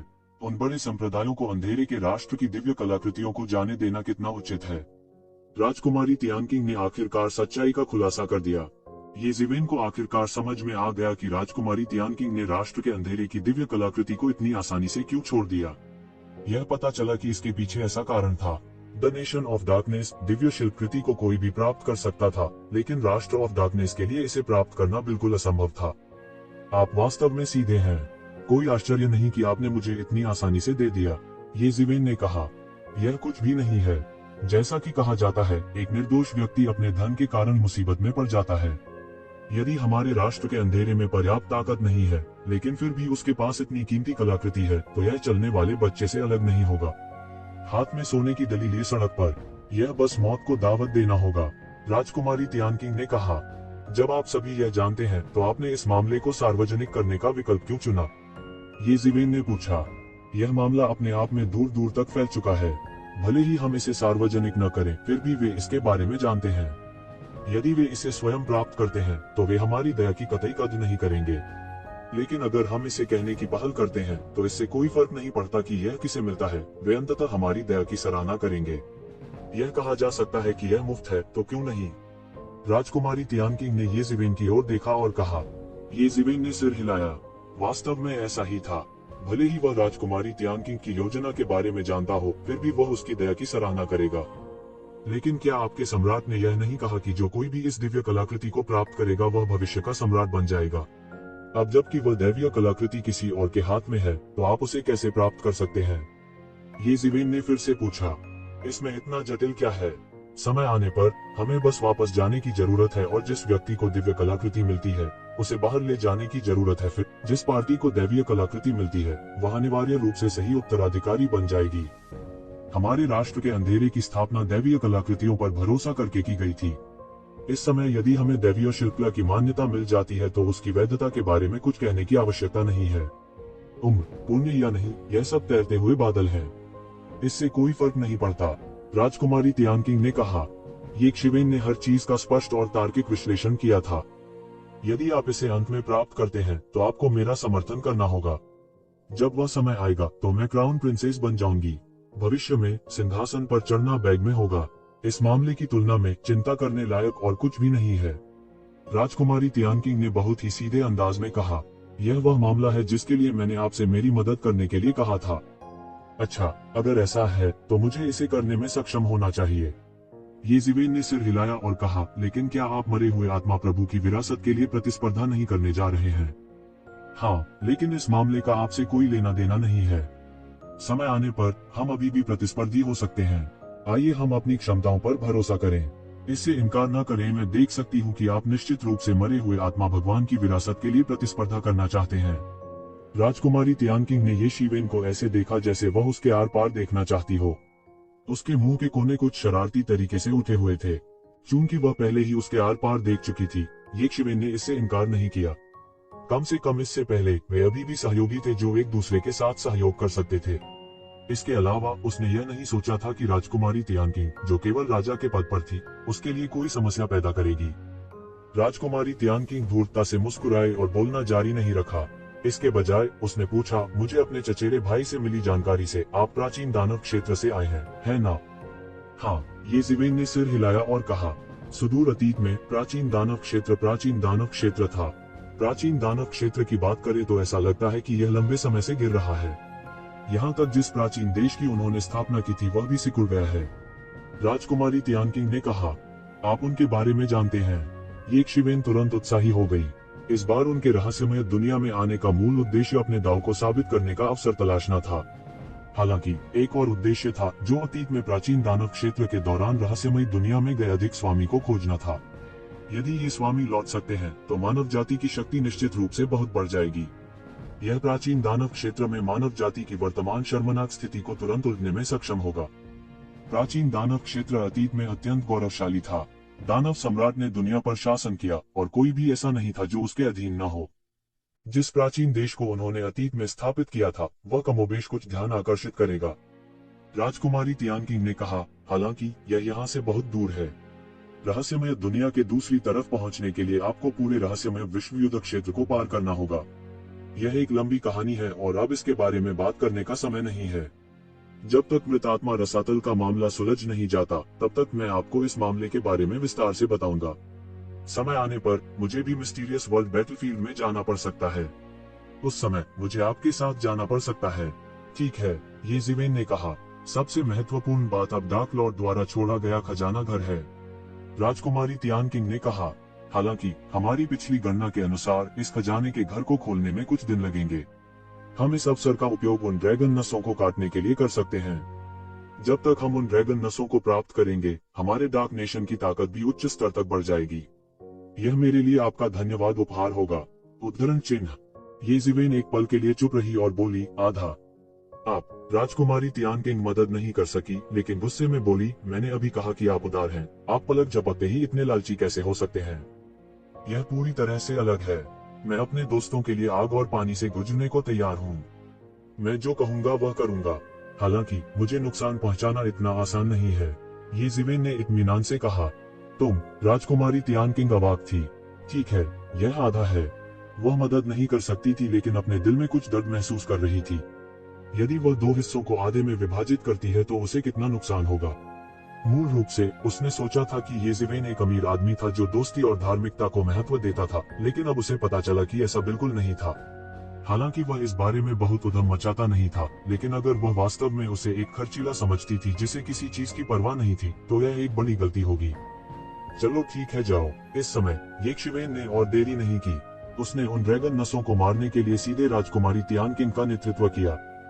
ये ड्रैगन नसें दुर्लभ भूमिगत आध्यात्मिक नसें थी। यह एक ऐसा स्थान था जहां अनंत आध्यात्मिक ऊर्जा एकत्रित होती थी।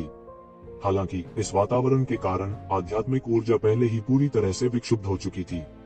यह अंतहीन दुष्ट ऊर्जा और मृत्यु ऊर्जा के साथ मिश्रित थी। यदि कोई सामान्य व्यक्ति ऐसी आध्यात्मिक ऊर्जा को अवशोषित कर लेता तो वह पहले ही मर चुका होता। उनके लिए जीवित रहना असंभव था।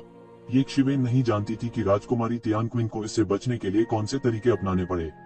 हालांकि उसके अपने तरीके थे। उसके लिए चाहे वह आध्यात्मिक ऊर्जा हो, दुष्ट ऊर्जा हो या मृत्यु ऊर्जा हो, जब तक वह ऊर्जा थी, यह सब तियान्युवान मिरर और यिन यांग जीवन और मृत्यु आरेख के माध्यम से ऊर्जा में परिवर्तित हो सकती है और सीधे उसके शरीर में डाली जा सकती है। इसलिए ये ड्रैगन नसें भी उसके लिए कोई छोटी दौलत नहीं थी। हालांकि ये ड्रैगन नसें पतली हवा से जमीन पर नहीं उगती थी। वे लंबे समय से अनगिनत मृत आत्माओं और खूंखार प्राणियों के कब्जे में थे।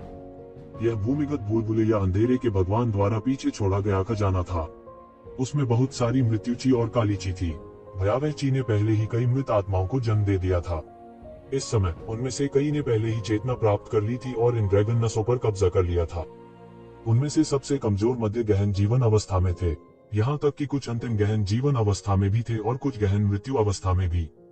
ये जिवेन ने पहले ही इन गहन मृत्यु अवस्था विशेषज्ञों को भांप लिया था और उनसे बच गई थी।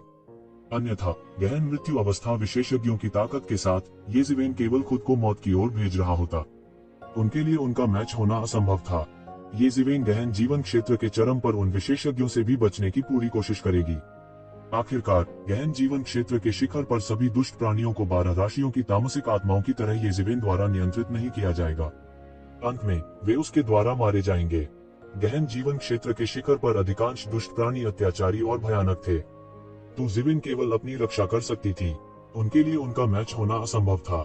इसलिए वह केवल गहन जीवन क्षेत्र के शिखर के नीचे दुष्ट प्राणियों द्वारा व्याप्त ड्रैगन वेन्स को लक्षित कर सकता था।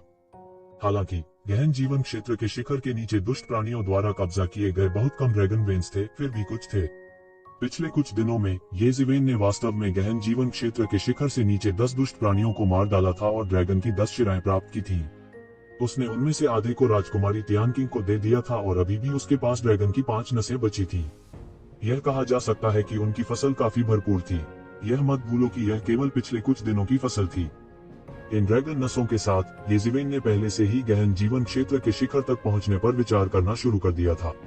गहन जीवन क्षेत्र के शिखर को पार करके ही उसे विभिन्न संप्रदायों के विशेषज्ञों का सामना करने की चिंता नहीं करनी पड़ेगी। हालांकि अगर उसे गंभीर मृत्यु अवस्था में दुष्ट प्राणियों का सामना करना पड़ा तो भी उसे भागना होगा। यह बेकार होगा। देश के अंधेरे के संरक्षक विरूपण साक्ष्य के लिए लड़ाई में एक मौलिक लाभ प्राप्त करने के लिए उन्होंने पहले प्रोफाउंड लाइफ रियलम के शिखर को पार करने का फैसला किया था।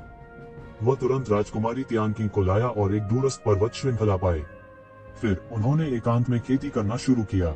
उन्होंने संयमित आभा तकनीक का संचालन किया और अपनी सारी आभा को सीधे अपने शरीर में समाहित कर लिया। इसका एक निशान भी नहीं निकला।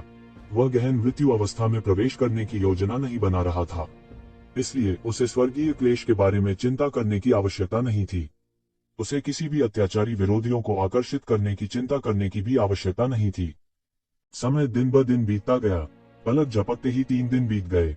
इन 3 दिनों के दौरान राजकुमारी तियानकिंग के पास खाली समय नहीं था।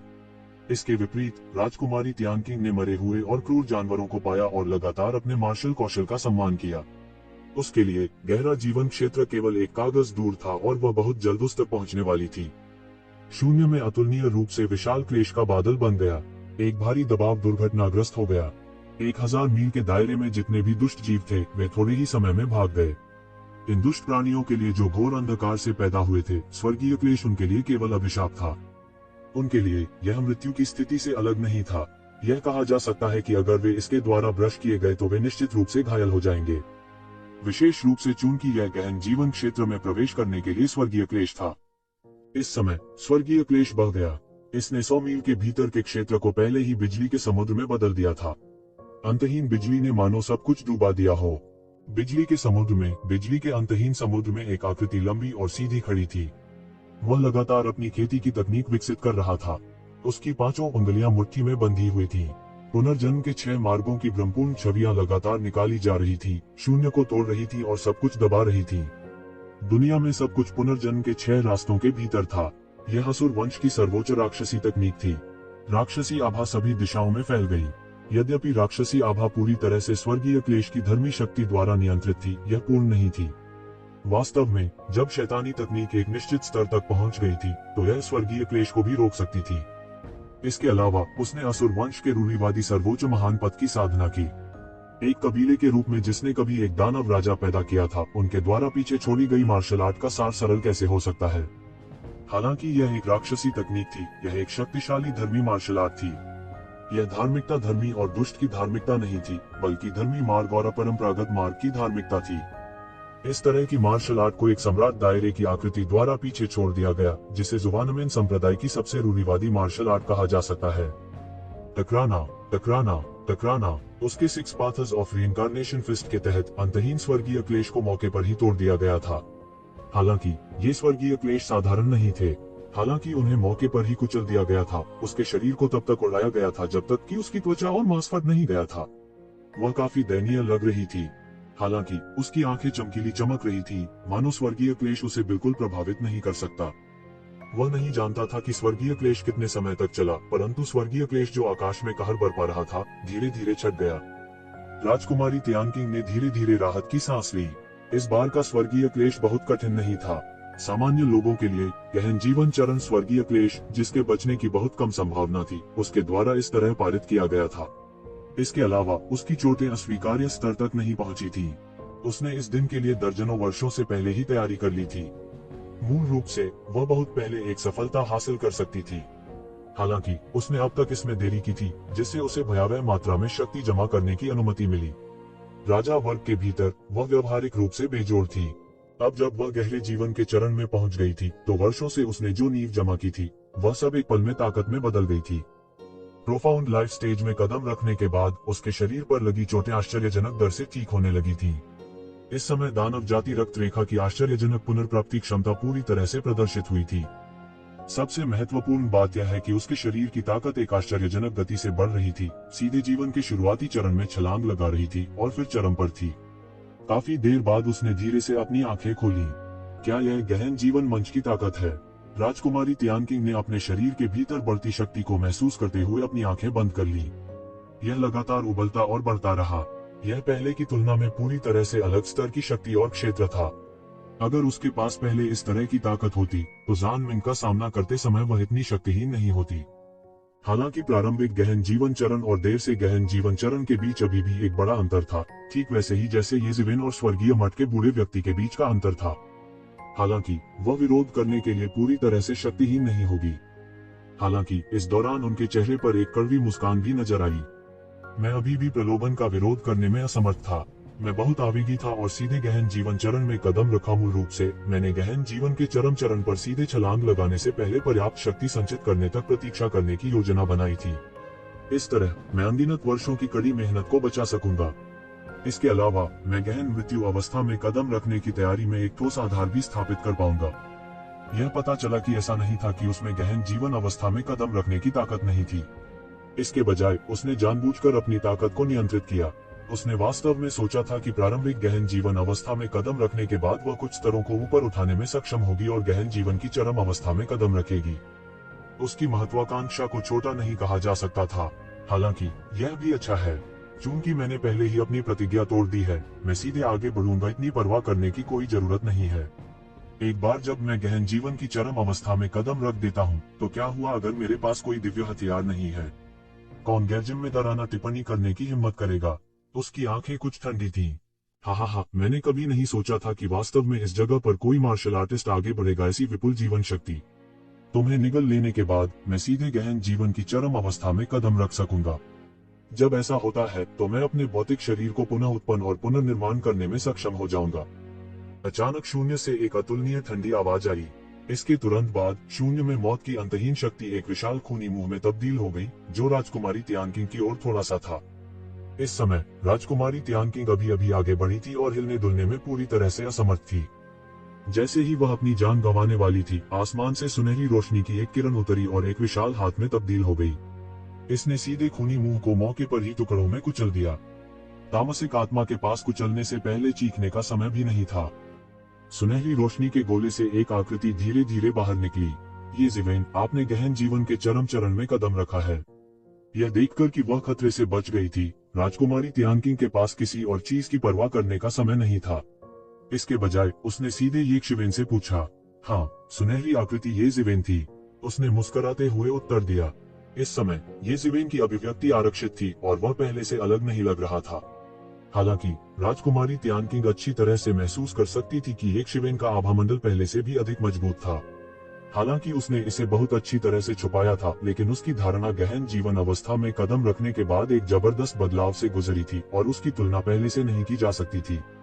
सबसे भयावह रूप से, भले ही उसकी ताकत गहन जीवन चरण में कदम रखने के बाद बहुत बढ़ गई थी, ये ज़िवेन को अभी भी लगता था कि वह हताश था। वास्तव में वह पहले से भी ज्यादा मजबूत लग रहा था। प्रोफाउंड लाइफ स्टेज में कदम रखने से पहले वह एक कुएं के तल पर एक मेढक की तरह थी, चाहे वह प्रोफाउंड लाइफ स्टेज के विशेषज्ञों की ताकत के बारे में कितना भी अनुमान लगा ले। लेकिन अब जब उसने गहन जीवन अवस्था में कदम रखा था, तो वह और भी विस्तृत स्थान में प्रवेश कर गई थी। इसलिए वो ये देखने में सक्षम थी कि ये ज़िवेन कितना भयानक और शक्तिशाली था। यह देखकर कि राजकुमारी तियानकिंग ने उससे पूछा था, ये ज़िवेन ने कुछ भी नहीं छुपाया। गहन जीवन क्षेत्र के शिखर पर कदम रखने के बाद उनकी ताकत में जबरदस्त बदलाव आया था। हालांकि उसने इतना बड़ा हंगामा नहीं किया था जैसा कि राजकुमारी तियानकिंग ने गहन जीवन क्षेत्र में कदम रखा था। वह आरक्षित और गहरा था और उसकी आभा पर उसका नियंत्रण दूसरे स्तर पर पहुंच गया था। गहन जीवन की चरम अवस्था में कदम रखने के बाद उसने महसूस किया कि वह पहले से ही बेहोश होकर गहन मृत्यु की अवस्था को छू सकता है। मूल रूप से उनके शरीर के भीतर जीवन ऊर्जा असीम प्रतीत होती थी, जैसे कि यह कभी विकसित नहीं होगी। हालांकि इस समय वह स्पष्ट रूप से महसूस कर सकता था कि जीवन ऊर्जा का विकास पहले ही अपने चरम पर पहुंच चुका था और आगे नहीं बढ़ सकता था। यह गहन जीवन अवस्था का शिखर था। यदि वह बढ़ना जारी रखना चाहता था तो उसे मृत्यु की शक्ति को परिष्कृत करना था और यिन और यांग को जीवन और मृत्यु के साथ मिलाना था। तभी वह एक पूर्ण क्षेत्र तक पहुंचने में सक्षम होगा।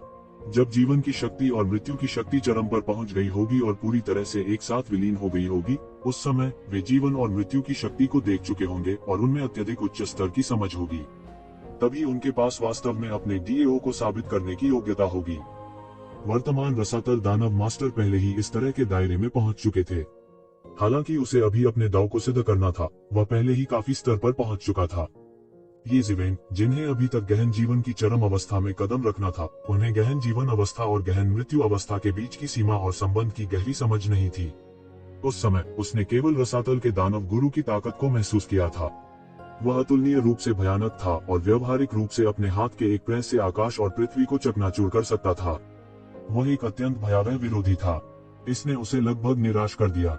उसने महसूस किया कि वह उसके लिए बिल्कुल भी मेल नहीं खाता था।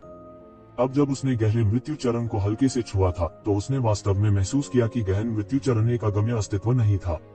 यहाँ तक कि एबिसल दानव मास्टर जैसा विशेषज्ञ पहले से ही उस दायरे में था जिसे वह देख सकता था।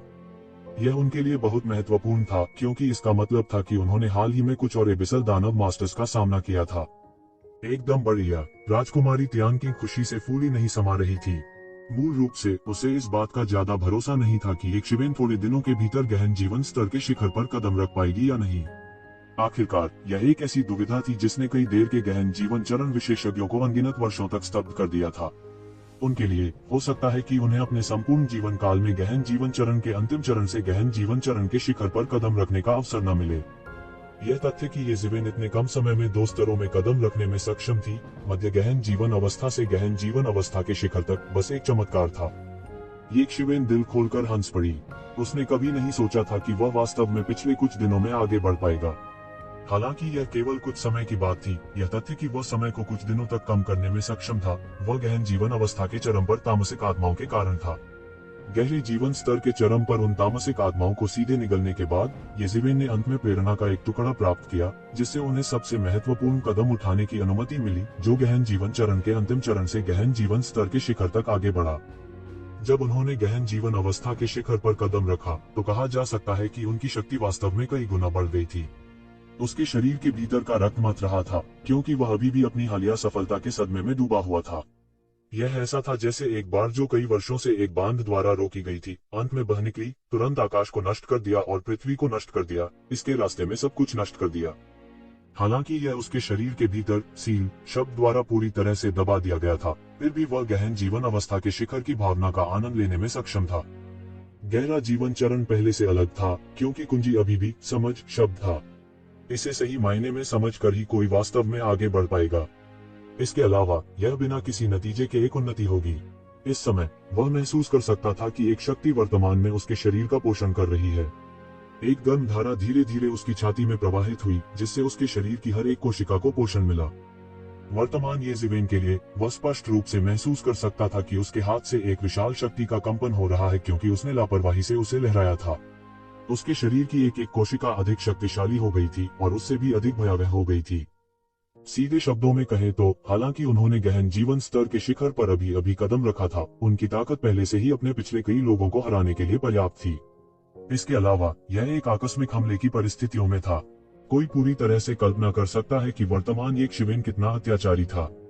यही कारण था कि राजकुमारी तियानक्विंग ने महसूस किया कि स्वर्गीय क्लेश को स्पष्ट रूप से पार करने और गहन जीवन चरण में कदम रखने के बावजूद येज़ेबेल और भी अधिक भयावह हो गई थी। इसके अलावा वह उसके आर पार देखने में और भी अधिक असमर्थ थी। अतीत में वह केवल एक छोटी जलधारा देख सकती थी, अब वह अचानक एक उफनती हुई नदी देख सकती थी। हालांकि वो येज़ेबेल की वास्तविक ताकत को नहीं देख सकती थी, यह उसे यह महसूस कराने के लिए पहले से ही काफी था कि वह बेहद शक्तिशाली था। गहन जीवन स्तर के शिखर पर कदम रखने के बाद येज़ेबेल और भी अधिक आत्मविश्वासी हो गई थी। जब तक वह गहन मृत्यु अवस्था में एक क्रूर प्राणी का सामना नहीं करता, तब तक वह किसी और चीज की परवाह नहीं करता। हालांकि अब जब आप पहले से ही गहन जीवन चरण के शिखर पर कदम रख चुके हैं, तो जान मिंग ने भी गहन जीवन चरण के शिखर पर कदम रख दिया होगा। उस समय मुझे डर है कि इससे निपटना बहुत मुश्किल होगा। उनके साथ राजकुमारी तियानक्विंग ने येज़ेबेल को याद दिलाया। सबसे महत्वपूर्ण बात, मैंने सुना है कि मृत आत्माओं के भगवान की विरासत के लिए लड़ने के लिए दिव्य संघ के लोग एक युद्ध के लिए भी लाए हैं। यहाँ तक एक गहन मृत्यु चरण विशेषज्ञ भी इस तरह के राक्षस से निपटने में सक्षम नहीं होगा। युद्ध की लड़ाई किला तो येज़ेबेल ने अपनी आंखें सिकोड़ ली। यहाँ तक एक गहन मृत्यु अवस्था विशेषज्ञ भी इससे निपटने में सक्षम नहीं होगा। वास्तव में इससे निपटना बहुत कठिन होगा। मैं समझता हूँ, मैं ध्यान दूंगा। अब हमें राष्ट्र के अंधेरे का दिव्य हथियार प्राप्त करना है, बाकी सब कुछ गौण है। येज़ेबेल ने बोलते हुए अपनी आंखें सिकोड़ ली। यदि वह राष्ट्र के अंधेरे का दिव्य हथियार प्राप्त कर सकता है, तो उसे अब इन लोगों के बारे में चिंता करने की जरूरत नहीं होगी। अंधेरे के भगवान द्वारा पीछे छोड़े गए खजाने की दिशा में येज़ेबेल ने राजकुमारी तियानक्विंग और येज़ेबेल का नेतृत्व किया। हालांकि पूरे भूमिगत भूल-भुलैया को अभी भी अंधेरे के भगवान के खजाने का एक हिस्सा माना जा सकता है, असली जगह जहां खजाने को जमा किया गया था वह सबसे गहरे केंद्र में था। जब तक येज़ेबेल खजाने की परिधि में पहुंचा, तब तक उसे शून्य में छिपी कई आकृतियों का आभास हो चुका था। वे अत्यंत भयानक थे। उनमें सबसे कमजोर राजा स्तर का विशेषज्ञ था। इसके अलावा ऐसे कई विशेषज्ञ नहीं थे। येज़ेबेल ने उनकी तरफ देखा। उन्होंने खुद को छिपाने की पूरी कोशिश की, लेकिन येज़ेबेल अभी भी अपनी स्थिति और सब कुछ एक पल में देखने में सक्षम थी। वह उनके माध्यम से सीधे देखने में सक्षम था। ये किंग ग्रेट मार्शलिस्ट राष्ट्र के अंधेरे के विभिन्न राजकुमारों और राजकुमारियों थे। तो येज़ेबेल ने उनके बीच राजकुमारी हेयू की आकृति भी देखी। इस बीच राजकुमारी हेयू शून्य में एक विशाल युद्ध किले के शीर्ष पर दिव्य संघ के कुछ लोगों के साथ प्रसन्नतापूर्वक बातचीत कर रही थी। उसके सुंदर व्यवहार ने दैवीय संघ के शिष्यों को चकित कर दिया। यह ज्ञात होना चाहिए कि वे सभी जीवन अवस्था के गहन विशेषज्ञ थे। हालांकि वे वास्तव में उसके द्वारा बहकाए गए थे। कोई कल्पना कर सकता है कि राजकुमारी हेयू कितनी साधन संपन्न थी। उसकी दूसरी ओर राजसी वेश में एक युवक उसे असमंजस से देख रहा था। यह शख्स कोई और नहीं बल्कि 13वें प्रिंस थे। दिव्य संघ के लोग उनके समर्थन में आए थे, इसलिए जब ईश्वरीय मिलन के लोग प्रकट हुए थे, तो वह राजकुमारी हेयू का पीछा नहीं कर सका। भले ही उन्होंने कुछ प्रभुत्व हासिल करने के लिए मार्शल संप्रदाय और दैवीय संघ के बीच संघर्ष का इस्तेमाल किया था, लेकिन वे यह भी अच्छी तरह से समझते थे कि उनकी इतनी उत्कृष्ट स्थिति का कारण दैवीय संघ और मार्शल संप्रदाय के बीच विस्तार और प्रतिस्पर्धा थी। हालांकि ईश्वरीय मिलन के लोगों के साथ सौहार्द के सभी ढोंग को छोड़ना उनके लिए बिल्कुल असंभव था, अन्यथा वह पूरी तरह से मार्शल संप्रदाय के हाथों में पड़ जाएगा, जो कुछ ऐसा था जिसे वह कभी नहीं होने देगा। हालांकि यह उनकी छोटी बहन थी, वह राजकुमारी हियू की महत्वाकांक्षाओं और महत्वाकांक्षाओं के बारे में भी बहुत स्पष्ट था। उनके पास शांतिपूर्ण सह अस्तित्व का कोई तरीका नहीं था। उसकी छोटी बहन ईश्वरीय संघ के लोगों के करीब आ गई थी, इसलिए यह स्पष्ट था कि वह इस अवसर का उपयोग दिव्य संघ के लोगों को अपने बैनर तले खींचने की योजना बना रही थी। यह असंभव नहीं था। हाल ही में वह मार्शल संप्रदाय और दैवीय मिलन के बीच भटक रहा था। वह सबसे बड़ा लाभ प्राप्त करने के लिए दोनों पक्षों की शक्ति का उपयोग करना चाहता था। हालांकि कई बार ऐसा करने के बाद उन्होंने मार्शल संप्रदाय और दैवीय संघ के असंतोष को जल्दी से दूर कर लिया था। इसके अलावा वे बेहद असंतुष्ट थे। इन परिस्थितियों में दैवीय मिलन के लिए रस्सी बांधना असंभव नहीं था।